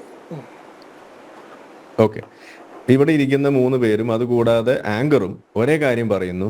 ഇവിടെ ഇരിക്കുന്ന കേരള മഹല്ല് കോൺഫെഡറേഷന്റെ പ്രതിനിധി മാത്രമാണ് വ്യത്യസ്തമായ കാര്യങ്ങൾ പറയുന്നുള്ളൂ എന്നാണ് അദ്ദേഹം പറയുന്നത്. അത് തികച്ചും തെറ്റായിട്ടുള്ള കാര്യമാണ്. അവിടെയുള്ള ആളുകൾ മുഴുവൻ പറയുന്നത്, അതായത് മുനമ്പം പ്രദേശത്തുള്ള ആളുകളോട് നേരിട്ട് സംസാരിച്ചിട്ടുള്ള ആളാണ്. അവർ പറയുന്നത് ഇത് വഖഫിന്റെ ഭൂമിയല്ല എന്നാണ്. അപ്പോൾ 600 കുടുംബങ്ങളുണ്ടെന്നാണ് പറഞ്ഞത്. 600, അപ്പോൾ ഇവിടെ ഇരിക്കുന്ന 4 പേര് കൂടാതെ അവിടെ ഇരിക്കുന്ന ആളുകൾ കൂടി ചേർക്കുകയാണെന്നുണ്ടെങ്കിൽ 602 പ്ലസ് 4 കൂടിയായി. ഇനി അതുകൂടാതെ VD സതീശൻ അവിടെ വന്ന് സംസാരിച്ചത് ഇത് വഖഫിന്റെ ഭൂമിയല്ല എന്നാണ്. അതും കൂടി നിങ്ങൾക്ക് +1 ഒരെണ്ണം കൂടിയായി. ഇനി അത് കഴിഞ്ഞിട്ട് ഇടതുപക്ഷത്തിന്റെ പ്രതിനിധി വന്നിട്ട് അവരും പറഞ്ഞത് ഇത് വഖഫിന്റെ ഭൂമിയല്ല എന്ന രീതിയിൽ നിങ്ങൾ പേടിക്കണ്ട എന്ന് പറഞ്ഞിട്ടാണ് അവിടുന്ന് പോകുന്നത്. വീണ്ടും ഒരാള്. അപ്പൊ ഇതെല്ലാം അവിടെ ഉണ്ടായിരിക്കെ ഇവിടെ ഇദ്ദേഹം മാത്രം വന്നിരുന്നിട്ട് പറയാണ് ഇത് വഖഫിന്റെ ഭൂമിയാണെന്ന്. എന്നിട്ട് അതിന് കുറെ കാര്യങ്ങൾ ഇവിടെ പറഞ്ഞു വെക്കുമ്പോൾ ഒരു തെറ്റിദ്ധരിപ്പിക്കൽ ശ്രമം കൂടിയാണ് ഇവിടെ നടത്തിയത്. എന്താണ് ഈ നമ്മുടെ ഹൈക്കോർട്ടിന്റെ ഡിവിഷൻ ബെഞ്ച് റദ്ദാക്കി എന്നൊക്കെ പറയുമ്പോൾ നമ്മൾ പെട്ടെന്നത് ആലോചിക്കുമ്പോൾ ശരി അങ്ങനെ ഉണ്ടാവുമല്ലോ, അപ്പൊ വഖഫാണെന്ന് കോടതി എന്തോ അന്വേഷിച്ച് കണ്ടെത്തി എന്നൊരു തെറ്റിദ്ധാരണയാണ് ഇവിടെ വെക്കുന്നത്. സത്യത്തിൽ എന്താ ഇവിടെ സംഭവിക്കുന്നത്? ഒന്നാമത്തെ കാര്യം, ഈ ഒരു വിഷയത്തിൽ ഇത് വഖഫ് ആണോ അല്ലയോ എന്ന് തീരുമാനിക്കാനുള്ള അധികാരം, അത് അന്തിമമായ ഒരു തീരുമാനം അത് ആർക്കാണ് ഇവിടെ ഉള്ളത്? ഇവിടെ വഖഫ് ട്രൈബ്യൂണലാണ് ഉള്ളത്. അത് 2013 അമെൻമെന്റിന്റെ ഭാഗമായിട്ടുള്ള ഒരു അധികാരമാണ്, അമിത അധികാരമാണ്. അത് വെച്ചുകൊണ്ട് അവരാണ് തീരുമാനിക്കുന്നത് ഇത് വഖഫാണെന്നുള്ളത്. ഇനി ഹൈക്കോർട്ടിലേക്ക് പോയി, ശരിയാണ്, അവിടെ എന്താ അവിടെ സംഭവിക്കുന്നത്? ഇവിടെ എടുത്തിട്ടുള്ള തീരുമാനങ്ങൾ അത് ഈ പറയുന്ന നിയമത്തിന്റെ അടിസ്ഥാനത്തിലാണോ, അതിനകത്തൊരു പുനഃപരിശോധന ഉണ്ടോ ഇല്ലേ, വേണോ വേണ്ടയോ, അത് ശരിയായ രീതിയിലുള്ള പ്രൊസീജിയേഴ്സ് ഒക്കെ പാലിച്ചിട്ടുണ്ടോ, അതിനകത്തുള്ള ആക്ടിലുള്ള കാര്യങ്ങളൊക്കെ പാലിച്ചിട്ടുണ്ടോ എന്നുള്ള രീതിയിൽ ഒരു പരിശോധന നടത്തുന്നു. ഇതാണ് അവിടെ നടക്കുന്നത്. അല്ലാതെ അപ്പീൽ പോവുകയോ അതല്ലെങ്കിൽ ഇത് വഖഫാണോ അല്ലയോ എന്ന് കണ്ടെത്താൻ വേണ്ടിയിട്ട് എന്തെങ്കിലും വലിയ ഒരു സേതുരാമയ്യർ CBI വിടുകയോ ഒന്നുമല്ല അവിടെ ചെയ്തിട്ടുള്ളത്. അപ്പൊ ഇവർ കൊടുക്കുന്ന ഡോക്യുമെന്റിൽ വഖഫ് ഉണ്ട്, ഓക്കെ, വഖഫ് ഉണ്ടെങ്കിൽ പിന്നെ ഇത് നടക്കില്ല എന്ന് പറഞ്ഞുകൊണ്ട് അവിടെ അത് നടക്കുന്നു. ഇതാണ് അവിടെ സംഭവിക്കുന്നത്. അപ്പൊ ഇവര് പ്രൊഡ്യൂസ് ചെയ്യുന്ന ഡോക്യുമെന്റ്സിൽ വഖഫ് എന്ന് എഴുതി ചേർക്കുകയും അതിന്റെ ഭാഗമായിക്കൊണ്ട് ഇത് വഖഫാക്കി മാറ്റുകയും ചെയ്യുന്ന ഒരു കൃത്രിമമായ ഒരു കൈപ്പണി എന്നൊക്കെ പറയുന്ന ഒരു സാധനം, ഇതാണ് ഇവിടെ നടക്കുന്നത്. ഇതിനെയാണ് അവിടെ നമ്മൾ എതിർക്കുന്നത്. കാരണം ഇങ്ങനെ ചെയ്യാനുള്ള അധികാരം അത് നിലവിൽ ഈ വഖഫിന്റെ നിയമത്തിന്റെ ഭാഗമായിക്കൊണ്ട് അതിന് ലഭിക്കുന്നു. അതുകൊണ്ടാണ് അതിനെ അമെൻഡ് ചെയ്യണമെന്ന് പറയുന്നത്. ഇനി ഇതെല്ലാം നമ്മൾ എക്സ്പ്ലെയിൻ ചെയ്യേണ്ടി വരുന്നതിന്റെ ഒരു ഗതികേട് നിങ്ങളൊന്ന് ആലോചിച്ച് നോക്കുക. നമ്മളതാ ആദ്യം മുതലേ ചോദിക്കുന്നത്, ഇതൊന്നും പറയേണ്ട കാര്യമില്ലല്ലോ. ഇത് വഖഫ് ആണ് എന്നുണ്ടെങ്കിൽ എന്താണ് അടുത്ത സ്റ്റെപ്പ്? 1, 2, 3 നിങ്ങൾക്ക് പറയാലോ. വഖഫ് അല്ല എന്നുണ്ടെങ്കിൽ എന്താണ് അടുത്ത സ്റ്റെപ്പ്? 1, 2, 3 അത് നിങ്ങൾക്ക് പറയാമല്ലോ. അത് നടക്കുന്നില്ല. എന്താ അതിന്റെ കാരണം? കാരണം വഖഫ് പറയുന്നത് വഖഫിന്റെ ആണെന്ന്. ബാക്കിയുള്ള ആളുകൾ മുഴുവൻ ഈ പറയുന്ന ഈ ടീം അല്ലാതെയുള്ള ബാക്കിയുള്ള ടീം മുഴുവൻ ഇരുന്നിട്ട് പറയുന്നു അത് വഖഫ് ആണ് അല്ല എന്നും പറയുന്നു. അങ്ങനെ വഖഫ് ആണ് എന്നും വഖഫ് അല്ല എന്നും പറയുന്ന രണ്ടു കൂട്ടം ആളുകൾ അങ്ങോട്ടും ഇങ്ങോട്ടും തിരിഞ്ഞെന്ന് പറയുമ്പോൾ ഇതിൽ പെട്ടുപോകുന്ന ആരാണ്? സാധാരണ ജനങ്ങളാണ്. ഇതിങ്ങനെ നിന്ന് പറയുന്നതുകൊണ്ടാണ് ഇത് നടക്കാത്തത്. കാരണം ഈ നിയമത്തിന്റെ ആ ഒരു ഊരാക്കുടുക്കും അത് തന്നെയാണ്. ഇനി ഇതിനെക്കുറിച്ചുള്ള കൃത്യമായ കാര്യങ്ങൾ പറഞ്ഞാൽ ഉടനെ അവിടെ എന്താ പറയാ വർഗീയതയുടെ കാർഡും ആന ചേന ഇതൊക്കെ കൊണ്ടുവച്ചുകൊണ്ടുള്ള വർത്താനാണ് പിന്നെ ഇവിടെ നമ്മൾ കാണുന്നത്. ഇതൊന്നും ഇവിടെ ചെലവാവില്ല. ബാബറി മസ്ജിദ് പലതവണ ഇദ്ദേഹം ഉന്തി തള്ളി കൊണ്ടുവരുന്നതൊക്കെ നമ്മൾ കണ്ടു. നമുക്ക് പറയാനുള്ളത് ഇവിടെ ഇന്ത്യ ഒരു ഇസ്ലാമിക രാജ്യമാക്കാൻ വേണ്ടിയിട്ട് നടക്കുന്ന ഒരു ടീമുണ്ടല്ലോ ഇവിടെ, പോപ്പുലർ ഫ്രണ്ട്, ഇന്ന് അവിടെ ഉണ്ടേന്ന് തിന്ന് കിടക്കുകയാണ്. അതിന്റെ വക്താക്കളായിക്കൊണ്ട് ഇവിടെ ചമഞ്ഞിരുന്നിട്ട് ഇതുപോലെ പറയുന്നുണ്ടെങ്കിൽ നമുക്കൊന്നേ പറയാനുള്ളൂ, ഇവിടെ നമുക്ക് ഒരു വർഗീയതയെ നിങ്ങൾക്ക് എതിർക്കാൻ സാധിക്കുന്നുണ്ടെങ്കിൽ മറ്റൊരു വർഗീയത ഉണ്ടെങ്കിൽ അതിനെ നമുക്ക് എതിർക്കാൻ സാധിക്കണം. അതല്ലാതെ ഇങ്ങനെ എന്ത് സംഗതി ഉണ്ടായാലും നിങ്ങൾ ഉത്തരം മുട്ടുമ്പോൾ അവിടെ കിടന്ന് ഉരുണ്ടിട്ട് അത് വർഗീയതയാണ്, അത് കാസയാണ്, ആനയാണെന്ന് പറഞ്ഞാലൊന്നും തീരാൻ പോകുന്നില്ല. അങ്ങനെയല്ല ഇത് പരിഹരിക്കാൻ പോകുന്നത്. ഇവിടെ കൃത്യമായിട്ട് നമ്മൾ പറയുന്നത് ഈ വിഷയത്തിന്റെ പിന്നിൽ ഒരു നിയമമുണ്ട്, ആ നിയമത്തിന്റെ പിന്നിൽ ഒരു മതമുണ്ട്. ആ മതം ഏതാണ്? അത് ഇസ്ലാം എന്ന് പറയുന്ന മതത്തിന്റെ തന്നെ ചില അവശിഷ്ടങ്ങളാണ് അവിടെ വരുന്നത്. അത് അഡ്രസ്സ് ചെയ്യപ്പെടേണ്ടി വരും. കാരണം ഇത് ഒരു മതേതര രാജ്യമായതുകൊണ്ട് അത് ജനങ്ങളുടെ ജീവിതത്തെ ബാധിക്കുന്നു. ഇനിയിപ്പോൾ ഇത് ഹിന്ദുക്കളെയും ക്രിസ്ത്യാനികളെയും ബാധിക്കുന്നു എന്ന് പറയുമ്പോഴാണല്ലോ നിങ്ങൾക്ക് പ്രശ്നം. ഇപ്പോൾ കഴിഞ്ഞ ദിവസം നമ്മൾ ചാവക്കാട് എന്നുള്ള ആളുകളുടെ കാര്യം പറഞ്ഞു. അതിനകത്ത് മുസ്ലിം കുടുംബങ്ങൾ പോലും ഉണ്ട്. ഇവിടെ എറണാകുളം ജില്ലയിൽ ഒരു മുസ്ലിം കുടുംബം, അവിടെ നമ്മളെ ഈ സേട്ടിന്റെ കുടുംബത്തിൽ തന്നെയുള്ള ഒരു ഷെഹസാദ് എന്ന് പറയുന്ന അവരുടെ ആ പരാതി നിങ്ങൾ കേൾക്കുക. അവർക്കും ഉണ്ടല്ലോ പ്രശ്നം. അപ്പൊ ഇത് ആരെ വേണമെങ്കിലും ബാധിക്കാം. ഏത് മുസ്ലിമിനെയോ ഹിന്ദുവിനെയോ ഒന്നും നോക്കിയിട്ടല്ല ഇത് ബാധിക്കുന്നത്. ഇത് വ്യക്തികളെ ബാധിക്കുന്നു. പ്രത്യേകിച്ച് കണ്ണായ സ്ഥലമാണെന്നുണ്ടെങ്കിൽ തീർച്ചയായും ബാധിച്ചിരിക്കും. കാരണം നിങ്ങളൊന്ന് ശ്രദ്ധിച്ചാൽ മതി. ഇപ്പോൾ കഴിഞ്ഞ ദിവസം ഉസ്താദിന്റെ പ്രസംഗം പോലും ഇറങ്ങി നടക്കുന്നുണ്ട്, നമ്മളുടെ അലിയാർ കാസിമിയുടെ. എന്താണ് അതിൽ പറയുന്നത്? പാർലമെന്റ് ഇരിക്കുന്നത് വഖഫ് ഭൂമിയിലാണെന്നാണ് പുള്ളി ഒരു ഉളുപ്പില്ലാതെ പറയുന്നത്.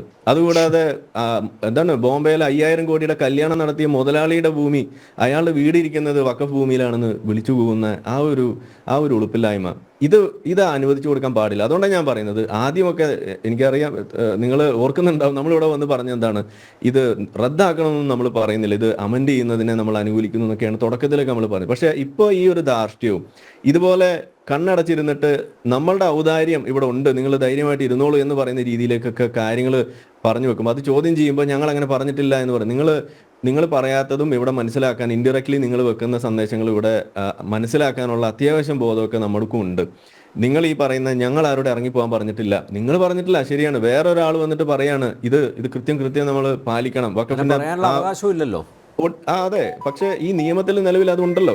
ക്രിമിനൽ കുറ്റമല്ലേ? നമ്മൾ കഴിഞ്ഞ ദിവസം ഇന്നലെ കണ്ടില്ല ഒരു വിധി, അതായത് കോഴിക്കോടുള്ള ഒരു പോസ്റ്റ് ഓഫീസിന്റെ കഥ.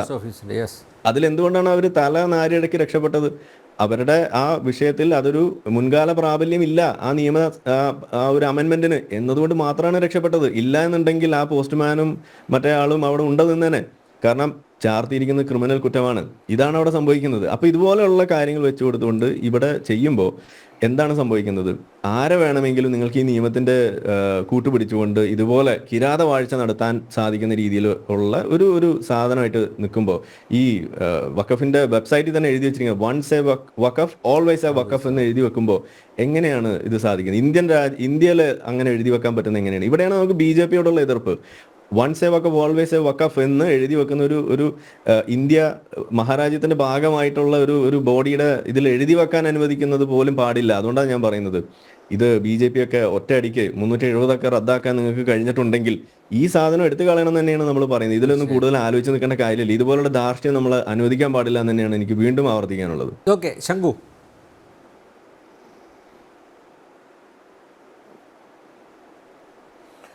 അല്ല, എൻ്റെ കൂട്ടത്തിൽ ഞാൻ സംസാരിച്ചാണ്. ഞാൻ 1 മിനിറ്റ് എനിക്ക് ആവശ്യമുള്ളൂ. അതിനിടയിൽ അദ്ദേഹം ഒരു ചോദ്യം ചോദിച്ചു. ഞാൻ അതിന് ഉത്തരം പറയാൻ തുടങ്ങുന്നതിന് മുമ്പ് അദ്ദേഹം കണ്ടിന്യൂ ചെയ്ത് പോയതുകൊണ്ടാണ്.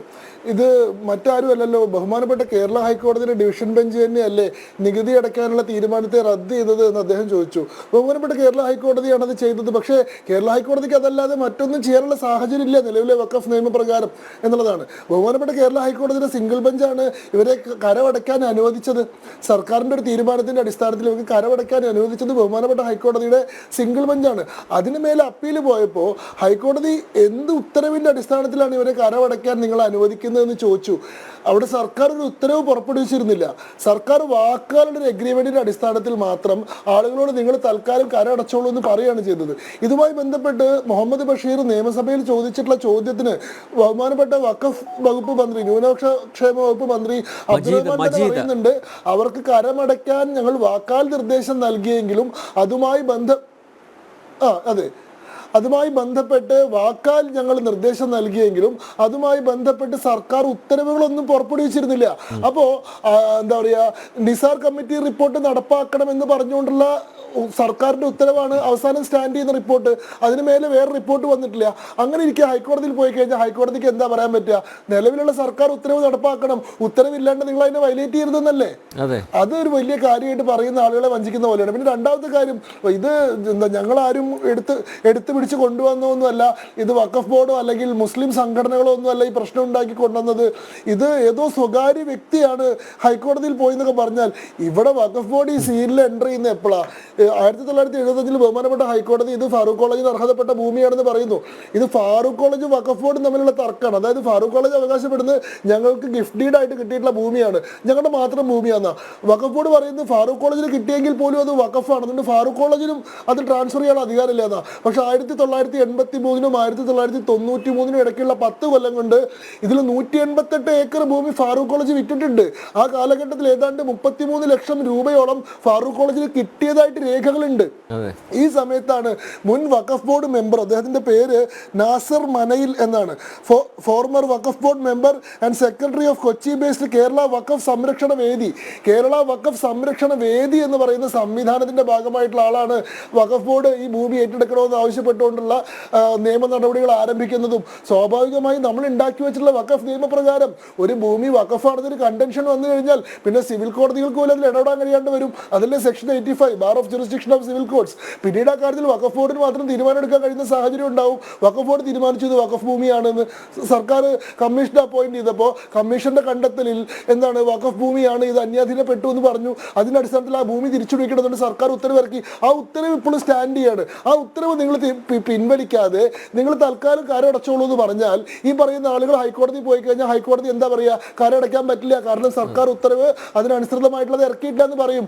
അത് ഈ ഭൂമിയുടെ നേച്ചർ പരിശോധിച്ചിട്ട് ഇത് വഖഫാണെന്ന് അസർട്ടൈൻ ചെയ്ത് പറഞ്ഞിട്ടുള്ള വിധിയല്ല, ഈ പറയുന്ന ലീഗൽ ടെക്നിക്കാലിറ്റിയോട് സമ്പാദിക്കാനായിട്ടുള്ള വിധിയാണ്. അതൊന്ന് ക്ലാരിഫൈ ചെയ്യണമെന്ന് വിചാരിച്ചു, അത്രയേ ഉള്ളൂ. ഓക്കെ കെവിൻ പീറ്റർ, ഞാൻ വരാം. കെവിൻ പീറ്റർ, നവംബർ 22-ന് എന്ത് സംഭവിക്കും?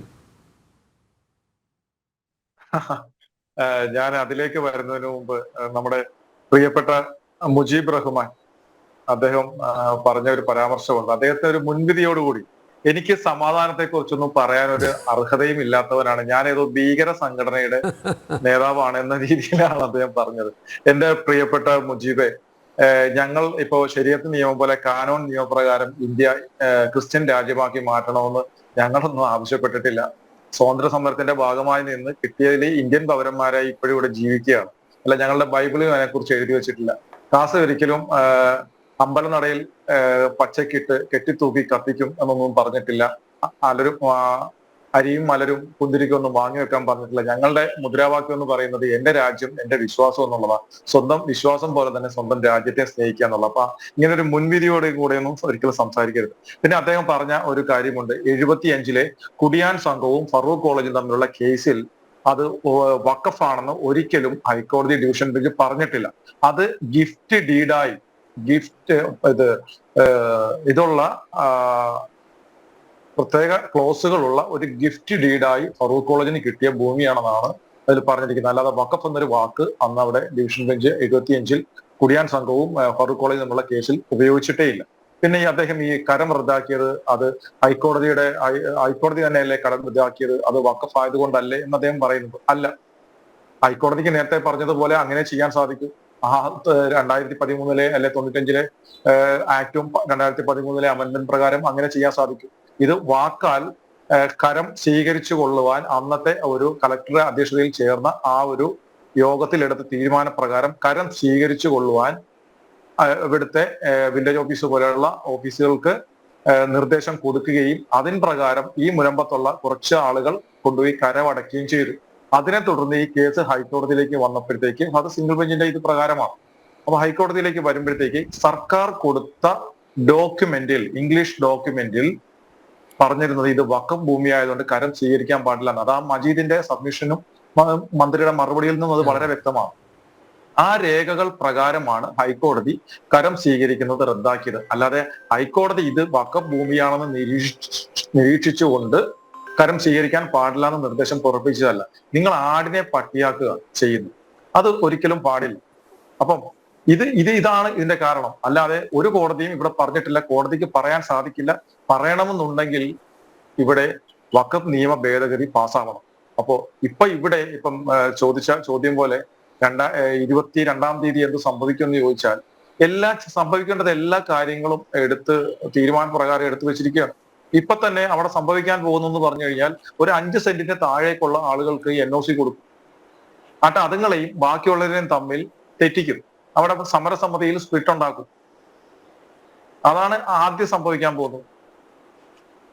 കുറച്ച് ആൾക്കാർക്ക് മാത്രം അവിടെ ആളുകളെ ഭിന്നിപ്പിച്ച് ആ സമരത്തെ ഇല്ലാതാക്കും. അതിനുള്ള ശ്രമമാണ് അവിടെ സംഭവിക്കാൻ പോകുന്നത്. അല്ലാതെ എടുക്കേണ്ട എല്ലാവിധ തീരുമാനങ്ങളും എടുത്തു വെച്ചിരിക്കുകയാണ്. ഇലക്ഷൻ ഒന്ന് കഴിഞ്ഞ് കിട്ടാൻ അതിൽ തിരിച്ചടി ഉണ്ടാവരുത്. ഇപ്പോൾ എല്ലാ ഭാഗത്തു നിന്നും അമർഷത്തിലാണ്.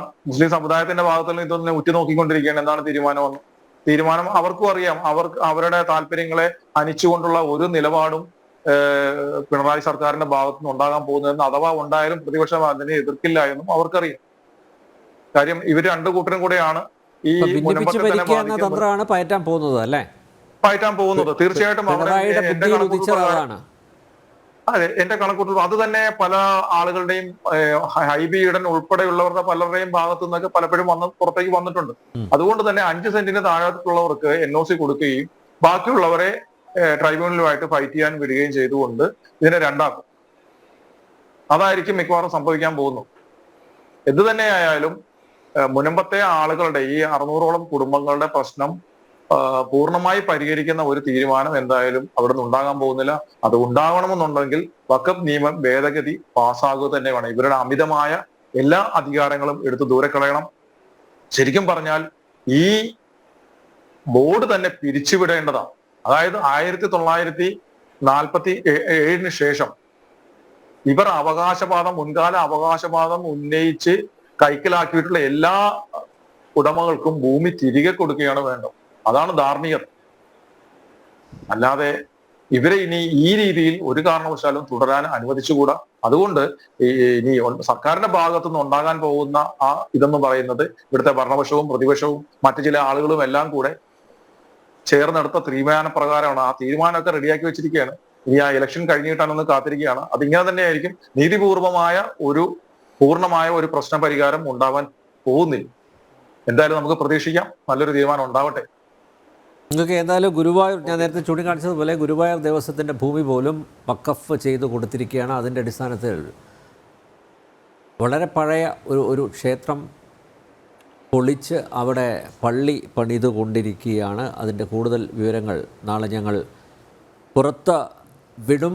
കേന്ദ്ര സർക്കാരിൻ്റെ പ്രതിനിധി ഇന്ന് മുനമ്പത്തുകാർക്ക് ഒരു ഉറപ്പ് നൽകിയിട്ടുണ്ട്, ഒരാളെ പോലും അവിടെ നിന്ന് കുടിയൊഴിപ്പിക്കില്ല എന്ന്. അതിനനുസൃതമായി തന്നെ ഇന്നിപ്പോൾ ജോയിൻറ്റ് പാർലമെൻ്ററി കമ്മിറ്റിയുടെ റിപ്പോർട്ട് അത് ഈ വരുന്ന ശൈത്യകാല സമ്മേളനത്തിൽ തന്നെ അത് പരിഗണിക്കും എന്ന ഒരു ഉറപ്പും വന്നിരിക്കുന്നു. അതുകൊണ്ട് എന്തായാലും കേന്ദ്ര ആഭ്യന്തരമന്ത്രി അമിത്ഷാ വ്യക്തമാക്കിയതുപോലെ ആരെതിർത്ത് കഴിഞ്ഞാലും ഈ നിയമ ഭേദഗതി കൊണ്ടുവരും എന്ന ആ ഒരു ഉറപ്പിലാണ് വഖഫ് അധിനിവേശം അനുഭവിക്കുന്ന എല്ലാ ജനങ്ങളും പ്രതീക്ഷ അർപ്പിച്ചിരിക്കുന്നത്. ജനറൽ ഡിബേറ്റ് ഇവിടെ പൂർണ്ണമാകുന്നു. ചർച്ചയിൽ പങ്കെടുത്ത എല്ലാ അതിഥികൾക്കും നന്ദി. ഒപ്പം പ്രേക്ഷകർക്കും